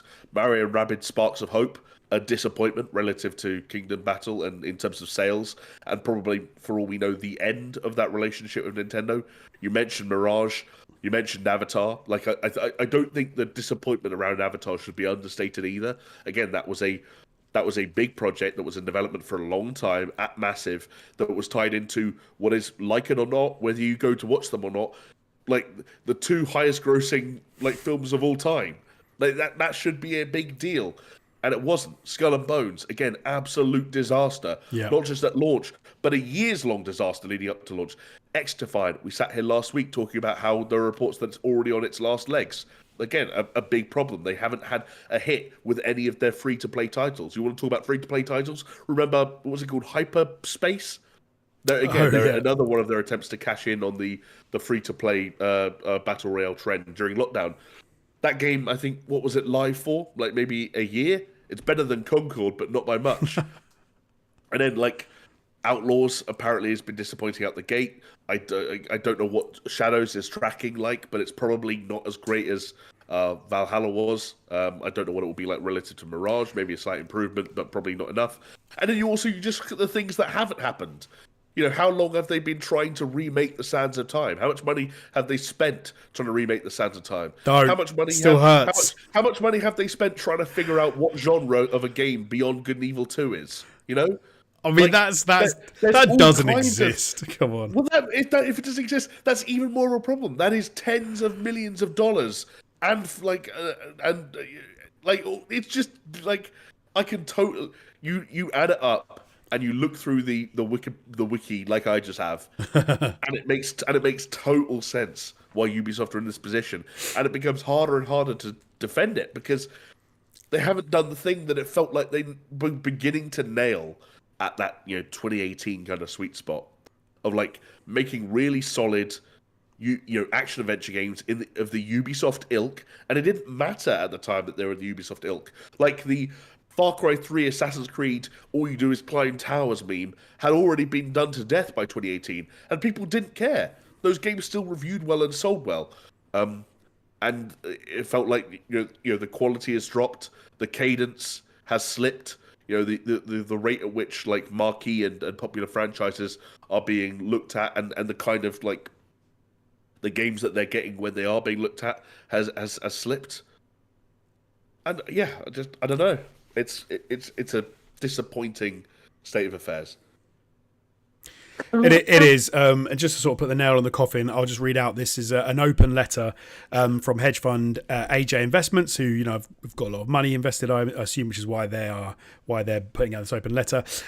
They have urged the board to consider taking sort of drastic action. So this is taking the company private, but they have said implement a comprehensive cost reduction program and optimize staffing levels to be more comparable with industry leaders, and increase its focus on core IPs and consider replacing current CEO Yves Guillemot.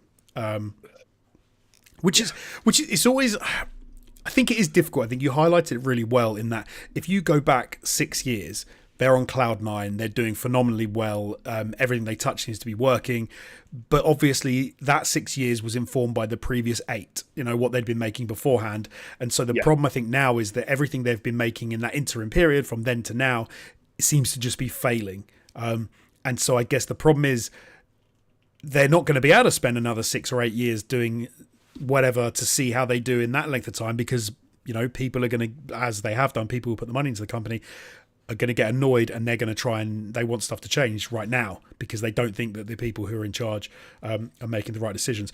I don't know what it is with Ubisoft. In some respects, I think they are, because like you said, like Immortals Phoenix Rising failed. I remember that game reviewing very well, and a lot of people. It was the best of those 3 that came out that Christmas. Even down to like Skull and Bones. Maybe there's a world in which that should have done a hell of a lot better, but for whatever reason, hasn't really hit with people. Riders Republic was another one. I really enjoyed that. Thought it was very good. I stopped playing it quite quickly, and I think a hell of a lot of other people did as well. I think it does seem like they've been maybe they've not quite hit where they should have done, and where they have hit, it's been in unfortunate areas where the market's changed, games have changed, what people want to play has changed. It's probably a mix of stuff they've done and stuff that's happened to them. But yeah, it always sucks when it's these companies that we have a lot of good feeling for. And I mean, Jesus, I remember playing the first Assassin's Creed game. I don't remember playing Far Cry 1, but playing like Far Cry 2 and thinking like what phenomenal games they were, and blowing me away and inventing some of the things we see as standard in games today. Like Ubisoft are guilty of doing a lot of stuff that shaped the games industry. For sure. And I think I just wanted to quickly say, I think you did make a good point that I do want to concede that, like, there is an element of this that does feel a little bit unfair in that Ubisoft have tried to be a little bit adventurous. There's a part of this quote referring to focusing on its core IPs, and like Ubisoft could have done that. They could have said, we're the Far Cry, Assassin's Creed and other Just Dance company, and we're going to make one of those a year every year until we can't anymore. Like, you look at the way that Activision kind of slimmed down, where whether it was Guitar Hero or Tony Hawk's or things like Crash and Spyro, they trimmed them all out until it was just like, hey, we're the Call of Duty publishers. That's they honed in on and focused more and more on what the word quote unquote core IPs even means, until they were a one series publisher, let alone studio. And I want to give credit to a certain degree for Ubisoft for not going down that road and for still trying stuff. And in some cases, it's like, like what did you expect? Like, when you look at their track record with aforementioned free-to-play, battle or trend-chasing games like that have either been and gone or got cancelled. We talked about Hyperscape. We talked about the Ghost Recon one that never even saw the light of day. There was also that Division 1 Heartlands that also, again, never even saw the light of day. To a certain extent, like, you look at that and it's like, again, like, that's just the risk. a la Concord. That's the risk you take when you chase a trend and a game takes a long time to get out the doors. You don't know where that game is going to be when it's ready for the market, and you don't know where the market's going to be when that game is ready for it. But what I will say about Ubisoft is I still think their portfolio of IP is still relatively strong, and I don't know to what extent they're in a position to do so. But if they did, like, kind of, and again, financially, it would probably incur a huge cost, and it's probably bad advice. But like, if the next Assassin's Creed after Shadows, like, because as you mentioned, there's already some controversy there that might put a bit of mark against its name. But if the next Assassin's Creed after that was really fucking good, and like, I hate to go into the Metacritic thing, but imagine like a 90 on Metacritic for a new Assassin's Creed, or a new Far Cry, or a new Splinter Cell, or a new Division game. Like, something like that can really turn the tide. And I do think there's the capacity in these pieces of intellectual property to sell tens of millions of units like they used to. But like, the quality has slipped, the reliability has slipped, and the good name of some of these franchises has slipped. And I think I'd be curious to see if they can work themselves back into a position where they can, get some of that goodwill back. No, I completely agree with you, and I do think it could take one or two good games to completely turn the tide. We have a question in chat which I think is quite apt, and I think you might be able to answer quite nicely. Well, anyway, you could try anyway. If Ubisoft did get sold, who's buying it? Man, that's a tougher question to answer than it was 2 years ago, where money was cheap, so to speak, and acquisitions were the name of the game. How many people are even in the acquisition kind of space anymore? How many people? It would have been Xbox or Embracer Group or one of those guys would have snapped it up a while ago, but not so much anymore. Yeah, Xbox is like the Xbox business has changed dramatically since they made the biggest acquisition in video game history, and Embracer, well, we all know what happened there. So that, like, it's difficult to know who the candidates are in here at the sort of the tail end of 2024. So I don't know. I think I know what I would want to happen. Okay, go for it. I would like it if PlayStation bought them. Right. I could imagine Ubisoft main IPs under a PlayStation first-party banner could be phenomenal. I think it would be a very good partnership, and I do think, whilst, as we've said, one of the things Ubisoft have done very well over the years is try new stuff. I kind of think just doubling down and really focusing on making some... So, for example, like we said, Outlaws, Avatar, it wasn't that those were bad ideas. It was that they was maybe just not quite there with execution. And I think that having a overarching entity who are like, no, this has to be high quality, this has to be better. Although, right, a bit difficult to say that. Maybe keep that PlayStation these days. But let's say PlayStation of Last of Us and Ghost of Tsushima and God of War sort of mind back then. Yeah, 4 to 6 years ago. I can imagine, some absolutely incredible games coming out of Ubisoft. Like, maybe. I guess the difficult thing with Ubisoft is, like, how do you divvy it up? Because Ubisoft is... I know that sometimes they credit individual studios, and like there's massive and there's Ubisoft, insert city name here, but like it is like one big entity. Yeah. And I don't know how you divvy that up and manage that, and like which franchises you'd leave in the hands of which companies and all that kind of stuff. It would be tricky. Do you I think that, like, it again in 2024, given like what's happened to interest rates and all of that kind of jazz, I think the boring but most likely answer is it would be a similar move to what we saw a couple of weeks ago when Krafton, they formerly just the PUBG people, announced that they were picking up the rights to Hi-Fi Rush and I forget the name of the studio now. I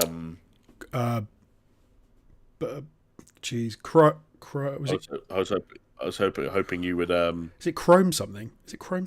No, Tango. That was it. And they put out that statement at the same time that like it was an opportunity to kind of increase their presence in well, ironically, it's a Japanese studio, but increase their presence, in kind of Western markets with an IP like Hi-Fi Rush. Could totally see like maybe not a Tencent because they're already at the point where they have their fingers in the huge amount of pies. In fact, I think Tencent already have their finger in the Ubisoft pie, ironically.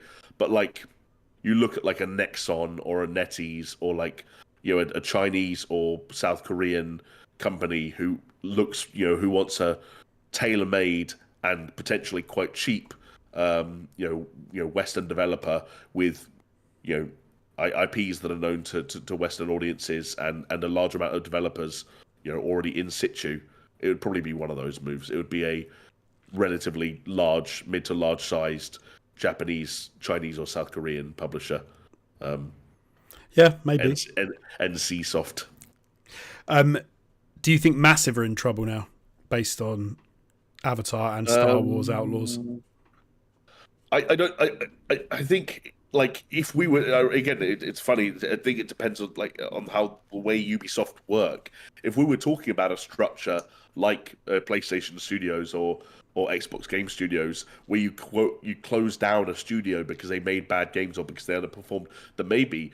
But Ubisoft don't really work like that. Like Ubisoft don't say, "Oh, well, maybe they do," but I don't remember them coming out and saying like, "We just shut down Ubisoft like Vancouver or whatever." Right. It is, because it's all interconnected. Ubisoft. Yeah, and like the reason like we now get less and less of those city studios being credited is because more and more games outside of Massive, ironically, are just quote unquote Ubisoft games, where so many studios around the world and so many thousands of developers worked on it that it's just like Rockstar ended up in the same situation where like it's not a Rockstar North game anymore, it's a Rockstar game because every single fucking Rockstar employee on the planet worked on it. That's what GTA 6 will look like, and I think Ubisoft, with some of its titles, especially like the Assassin's Creed games, ends up being the same. Massive is a bit of an outlier, but I don't think they're in trouble because again, like you could definitely argue that they under-delivered with two massive games in a very short space of time, within a year of each other, and they under-delivered, and as a result, those games underperformed. But I don't think they did really bad jobs. You don't look at Outlaws and Frontiers of Pandora and say this is a team who don't know how to make a game. You look at it, you look at it, and you think of different things based on which game you're kind of putting under the microscope. But like they struggle to adapt the IP, or there were even rumors, again based on some of Tom Henderson's reporting, that Outlaws was kind of rushed, and that the feeling internally was that they weren't given enough time to iterate on some of their ideas and to implement some of the grander designs they had for the game. So there could be any number of reasons behind it. The other reason you don't shut down Massive is because Massive are the Division guys, and I think you want to. I presume, maybe I just hope, you want to make the Division 3 at some point, and you want Massive around for that. So I think there are reasons to keep. Yeah, there are reasons why Massive would be an important entity for Ubisoft as a publisher, in spite of the weird 12 months they've had. Agreed. Yeah. Agreed. I've got to say, though, I'm still waiting for the Division game that we were teased all the way back when. In that first, was it E3 where they had the hiding behind that they closed the car door and the glass? Oh, we're not still talking about closing the car doors. Yeah, we are, mate. We are still talking about closing car doors. You can close the car doors in the Division 1. Yeah, you can bump into them and they shut. You can't walk past, carefully reach out, close it, and then see the glass fall down as they told us we would be able to do. Ubisoft used to have a bit of a problem and a bit of a reputation for occasionally going to E3 with gameplay showcases that were a little bit more ambitious than what the final games could live up to. Any early days Watch Dogs fan can also attest to this problem, where maybe the finished article can't quite live up to the lofty expectations they had during development. They have gotten better at that. But yes, I don't really have a good answer for you. They're the problem. Like they did have a problem with that. Like 2013, 2014 era Ubisoft, like was really bad for showing unrealistically ambitious gameplay demos. It's a fact. It is. In chat, John Meehan saying Jonesy can't forgive the deception. I can't. I'm gonna take that to my deathbed with me. But look, that demo still probably looks amazing if you pull it up now. I bet it would. I bet if we watch that demo, we see a game that looks better than Star Wars Outlaws in many respects. Oh, I'm sure you're right. It's also funny because it's one of those. It's one of those demos where it's got the people playing and talking to one another, and it's people going like, moving up to car, closing door, one enemy, attacking, rather than you cheese, get over here. You're an idiot. Shut up. These guys are such bullet sponges. It's just a regular guy, but I have to shoot him 50,000 times. This game is dumb. What gun are you using? You're on the meta. Oh, kick him, mate. Kick him. He's not using the right guns. He's not doing it like much more. You're under-leveled for this mission. Yeah, exactly. Anyway, but look, hey, Ubisoft aren't the only people that've had a little bit of a rocky road. There was a trailer that came out very recently, last week, in fact. That has a little bit of a rocky reception, but some people liked it, some people not so much. I am, of course, talking about the live-action Minecraft movie from Warner Bros. Pictures and Legendary Pictures, which is going to be released on April 2nd of 2025. We got our first look at the trailer. We saw some of the stars. We've got Jack Black, Jason Momoa, Emma Myers, Danielle Brooks, and Sebastian Eugene Hansen, who are going to be the some of the characters that we're going to see. There has been some interesting reaction to some of the choices when it comes to the CGI and some of the models that have been used. Some people are likening the sort of uproar to the furore with Sonic the Hedgehog and his toothy grin that he had when he was first released. And I'm going to read out the synopsis before we have a quick chat about it. The synopsis says, "Welcome to the world of Minecraft, where creativity doesn't just help you craft." Oh my God, I've completely butchered that. Let me try again. Where creativity doesn't just help you craft, it's essential to one's survival. Four misfits, Garrett the Garbage Man, Garrison, Henry, Natalie, and Dawn find themselves struggling with ordinary problems when they are suddenly pulled through a mysterious portal into the overworld, a bizarre cubic wonderland that thrives on imagination. That is the write-up for the Minecraft movie. I saw some interesting articles about this in the week. Right. I don't know when this was, like 2 days ago, saying, that there's nothing wrong with this Minecraft trailer, and if you don't like the trailer, it's just because it's not for you, it's for kids, blah blah blah blah blah. The usual kind of sort of like back and forth.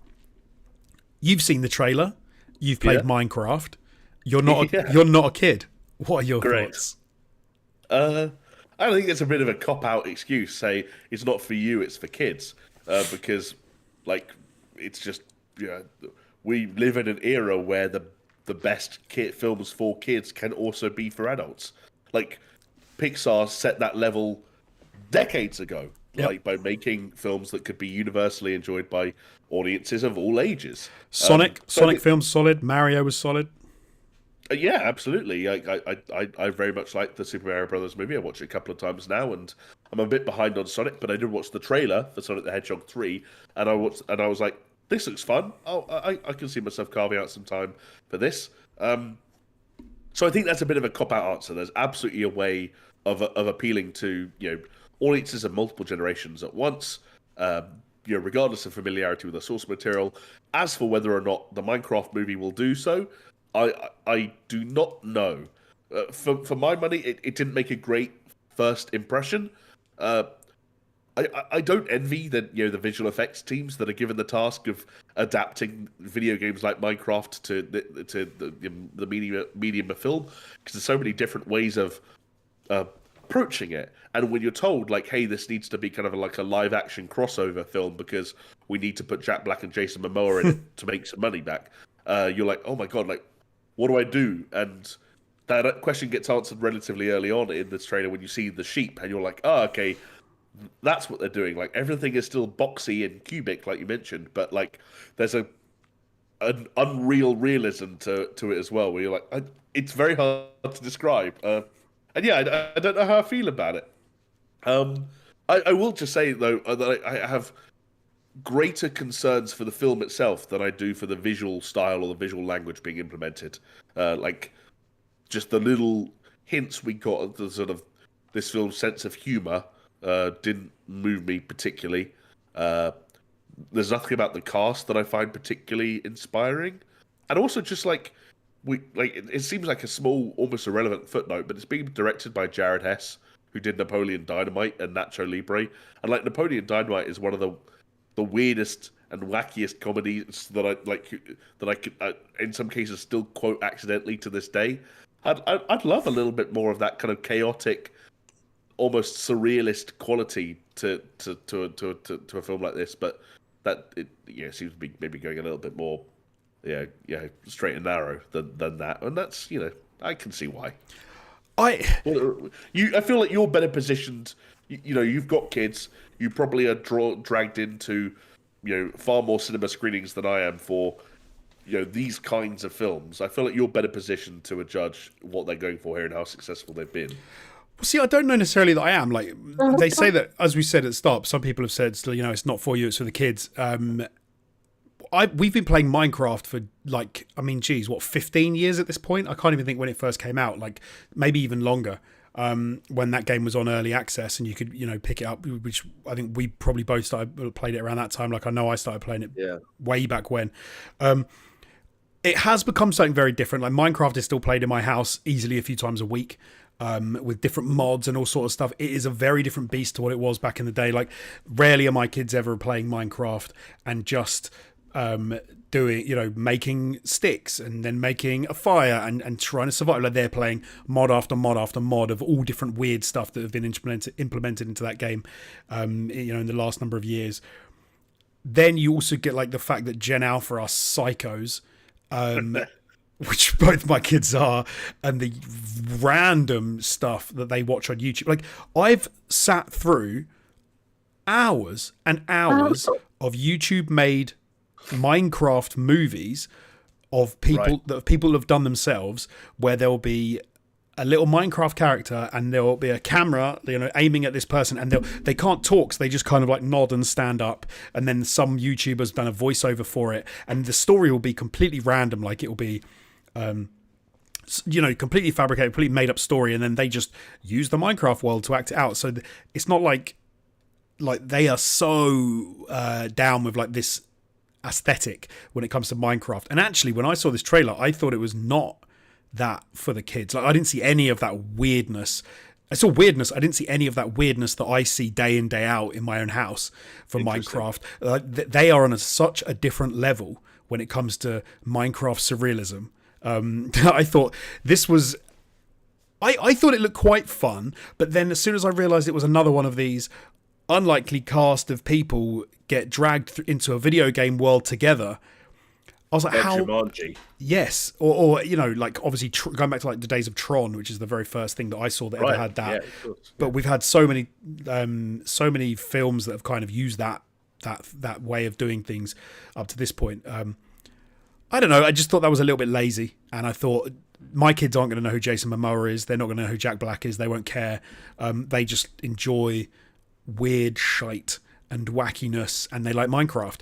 So I kind of feel like that element of it's going to detract from the Minecraftiness. Have they seen this trailer, out of curiosity? No, I actually haven't shown them the trailer yet. They've not seen it. But I can guarantee you now that they will think the llama's hilarious. They will think the sheep is hilarious. They will laugh their heads off at anything stupid that happens. They will love the aesthetic, but the real world people that are in it will annoy them, because they're going to be like, who are those people walking around? Like, they love Sonic. And you go, that's Minecraft Steve. Yeah, they'll be like, who? It could be Jack Black from School of Rock. Yeah, exactly. Jack Black from School of Rock. They'll be like, who's that? I don't know. I think they could have made a much better go of doing it like completely animated, and just do something in the Minecraft world and have a Minecraft story in the Minecraft world, and not necessarily have this convoluted plot about people that get dragged into a game. Like, I don't think you need that. Everyone at this point knows how Minecraft works. Even in the trailer, they had like, you can make anything you want in this world, and then we get it. The Minecraft's been out for a really long time. Yeah. Almost like Lego. In the Lego movie I thought was brilliant. They didn't go through how to put pieces of Lego together.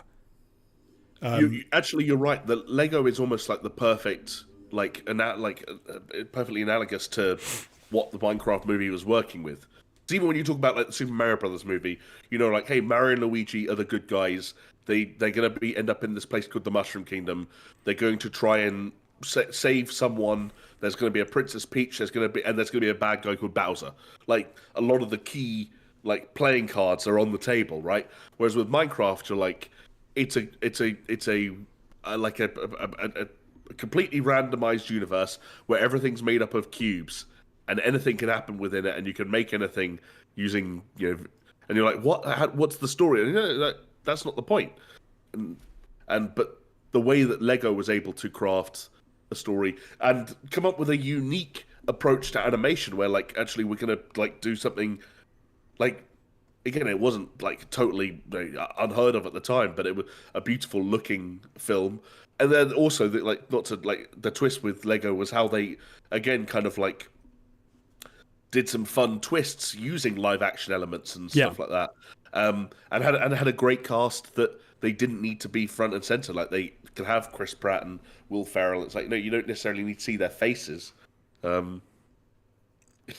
Yeah, I don't. But put it this way: you bringing up the Lego movie has made me more depressed about the Minecraft movie. Is what I'd say. It seems like the Minecraft. One thing I love about Minecraft, and I've always loved about Minecraft from the first day I ever played it, and it was like the most basic model version that it was that people used it to make anything, and I was always absolutely blown away by the amazing things people could make inside of Minecraft. And then it's like, well, you can make a film and you can make anything. This film can be anything. It just has to be set in the Minecraft universe. And what have they done? They've gone, some people get pulled into Minecraft land and then they learn about how Minecraft works. And you're like, oh.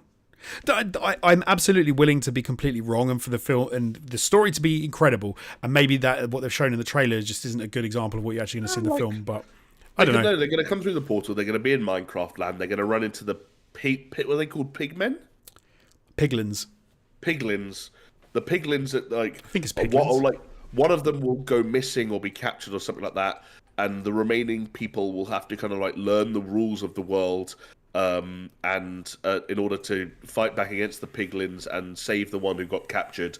And they're going to really struggle to do so until they come across Minecraft Steve, who's the guy who is native to that land and teaches them what it is to be a true crafter and how to pull together the world's natural resources into these wild and wacky creations. And then they're going to learn that there's no limit to how wild their creations can be. The only limit is their imagination. And so by the end of the film, they're going to be creating like all kinds of crazy contraptions. They're going to fight back against the pigs. They're going to save their friend, and they're going to open up a portal back home, but they're going to say an emotional farewell to Minecraft Steve, who has to remain in Minecraft because that's where he's from. And there will be some element of like, I've got a feeling we're going to see you again before too long, Minecraft Steve. And Jack Black's going to be like, yeah. I think you've nailed it. I'd be amazed if that's not the plot. Whereas what I think the kids want, I have no idea, but what I would guess the kids want is a story which is completely set in that universe where you occasionally get something like they build a portal, they have to go to the Ender for some reason, they bump into a piglin, then they meet an Enderman, and then they meet I don't even know what they're called, the floating Bernie things, and then they meet like the suit, and then they put in these super versions of this thing, and they'll be like, it's a super enemy, like that's the worst mob you can. They just want to like have that little. It's almost like a mini nostalgia hit for the sort of stuff we get. They want to see the things in the game that they get excited about seeing pop up in the film, and then the story could be basically anything. I think it just needs to be creative, but I do think they've gone for kind of like maybe the least creative option by doing the live action thing that they've done. It's a very safe bet. And yes, I don't know. I have an alternate ending, by the way. I've been thinking about it, and I've got an alternate ending. Minecraft Steve contemplates life in Minecraft land, but realizes that he's made such strong connections and friendships with this group of ne'er-do-wells that actually he wants to go back with them to this mysterious place called Earth to see what life there is all about. The Minecraft Steve goes with them through the portal, and the portal opens on the other side and spits them out, and they're in the middle of a park. And there'll be a joke where Minecraft Steve goes up to a tree and punches the tree and goes, and he doesn't understand why when he punched the tree it hurt his hand rather than the tree breaking up into tiny logs. I would be amazed if some of the things you've suggested won't be in this film. You've said that I can actually see it 100%. There has to be a joke. There has to be a joke about that. There has to be a joke about hitting trees to get wood, to get sticks, to making a sword. That kind of trajectory has to be represented somewhere. Or what about the idea that somehow the piglins come back to Earth, and they have to fight off the piglins on back into Minecraft? That's a sequel. That's a sequel. Do you think they go as granular into the physics that apply to certain types of materials in Minecraft? So someone uses the weird physics of sand and gravel to their advantage because they know that gravel drops when there's nothing beneath it, so they knock out a piece of cobblestone and gravel falls and crushes something or someone. Maybe. Or do you think that's too inside baseball? But that's ironic because that probably is too inside baseball, but I don't think it should be. I think that should almost all of that stuff there shouldn't be any descriptors of how this universe works. It should just be people that know how the universe works, because all the kids are going to know how the universe works.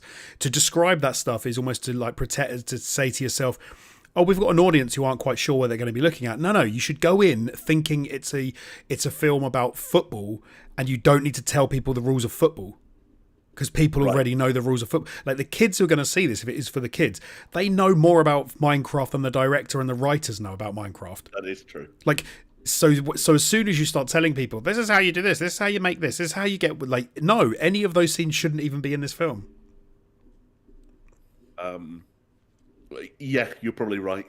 And as a parent, when I'm there watching it, I'll probably enjoy this more than they will, because I'll be like, oh, it's Jason Momoa being a funny character, and I like Jack Black, so it's gonna, there'll be that stuff there for me, but it's not going to influence my decision to take them or not. Yeah, of course that, yeah. But yeah, that makes sense. Anyway, can I do one more prediction? Yes. There's a big dramatic battle, and Minecraft Steve sacrifices himself so that the good guys can win. And their celebrations are dampened by the fact that Minecraft Steve appears to have been mortally wounded in battle, and they don't think he's going to make it. And the group thank Minecraft Steve for his sacrifice, and he says, "Now go, leave me." And they turn around and they start walking off. And as they're walking off, in their solemn silence, they just hear. And they turn around and Minecraft Steve has eaten 4 well-cooked steaks back to back and is back on his feet saying, now he's good to go. Can I make his prediction? Yeah. The boy character is going to be, a little bit less confident, maybe not that tough in the real world. And then when he finally gets to Minecraft world, where that's his zone, his place, he knows exactly what's going on, he's going to shine as he knows everything. He becomes this tough, well-versed general about how to fight in Minecraft world, and he's telling everyone, what to do, how to fight, and he saves the day based on his knowledge of Minecraft. And he really comes into his own. And then when we see him back on Earth at the end, he's going to face up against the bullies who were being mean to him at the beginning of the film, and he's going to use his newfound belief in himself. To actually stand up for himself, and it's going to turn out that he was fine all along, and he's going to get the girl. He's going to have a great life. I think that's going to happen. I can see that. Can I make another prediction? Yeah. There's going to be a big scene where they've all learned how to craft, and they're preparing for the big battle by crafting all the armor and weaponry they're going to be using. And you see them all crafting it, and everything looks great. And Jason Momoa is going to craft for himself a golden sword, of which he is particularly proud because of its gold nature, and it's a nice aesthetic. It's gold. Only for him moments later to charge headfirst and headstrong into battle with said golden sword, and him to hit a piglin wearing a reasonably strong armor with the golden sword, and the golden sword will immediately shatter, and he'll go, huh, what? And then Minecraft Steve will shout at him and go, "Hey, garbage man!" Because he's of course playing Garrett, the garbage man Garrison. And Jason Momoa will look over, and Steve throws him a diamond sword, and there's a slow motion shot of the sword spinning on in midair as it's during flight, and the sun glints off the diamond sword as during the slow motion shot, and then Garrett, the garbage man, Garrison catches it, and then Minecraft Steve says a one-liner. What could it be? Diamonds are forever. So yeah, something like that. And then he. I'm gonna expand on yours like a game of Scrabble. Oh, I like it. After that scene, Yeah. when Garrett has his diamond sword, thinking it is all powerful, he is going to strike a particularly nasty looking piglin. Yeah. Who is going to put up their weapon, and his diamond sword will shatter. Really? Because he doesn't, and then Minecraft Steve is going to fall to his knees and just go, oh, a netherite sword. And Shit. And then that's what's going to happen. And the diamond sword's going to shatter.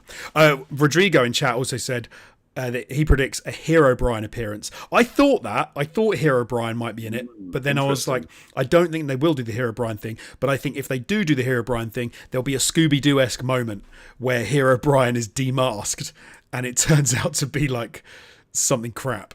And they're like, because it's not real. Because the Herobrine meme is like, it's not Herobrine's not really a thing. It's people pretending to be Herobrine. So it's going to be some 5-year-old kid pretending to be Herobrine playing at home.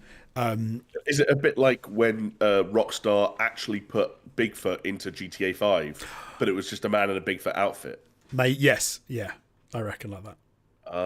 Can I scrabble off your netherite sword thing? Yeah. So now the diamond sword is shattered, and Minecraft Steve and Garrett, the garbage man Garrison, both fall to their knees, and a piglin stands over them with his netherite sword, and the piglin says, like, any last words? And Steve goes, yeah, always watch your back, or something like that. And it cuts back to the piglin with the netherite sword, and he goes, huh? And you say, Discord won't pick it up, but Jonesy, can you do like a lit fuse noise for me, please? Thank you. I can't even hear if that was a good one, because Discord's not letting me hear you do that. And then the piglin with the netherite sword turns around and finds that there's a creeper 1 foot from his face that blows him up, sending his netherite sword flying into the air, allowing Garrett the garbage man Garrison to catch said netherite sword and win the day. Can I make one more prediction? People, I want to know how long ago do you think people stopped listening to this? About 20 minutes ago. Honestly, I promise. My last one. I want to hear. No, I want to hear them all. You've inspired me. Minecraft Steve will leave them at some point. Oh.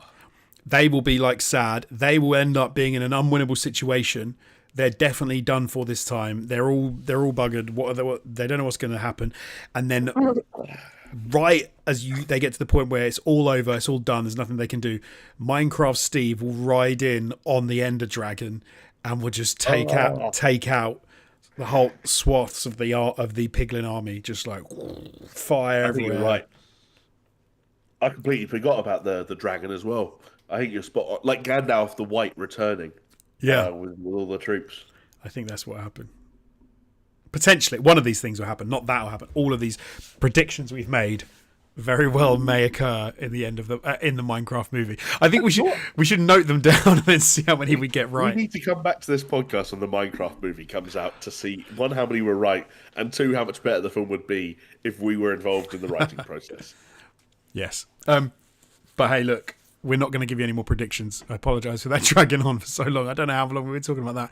But hey, you can let us know what you think about the Minecraft movie, and maybe even drop some of your predictions down below this video on YouTube. Or you could go on to X and you could let us know what you think is going to happen. Or if you think you thought it was a good trailer, bad trailer, or any of the other stories we've talked about today. We would love to hear your opinions. But apart from that, that's pretty much it. Why don't you join us probably same time, same place next week? You should do that. Yeah. And hopefully we'll have more awesome video game news to talk about. Thank you very much, everyone in the chat, for chatting away as we've been going on. We've been talking for over 2 hours, and a lot of you have been there since the beginning. So that is impressive. Thank you so much. And I've got to find my button. I've lost it. There it is. So when I want to say we go, and then I can't because I've lost my my window and I can't stop doing it. Thank you very much, everyone. Thank you, Jamie.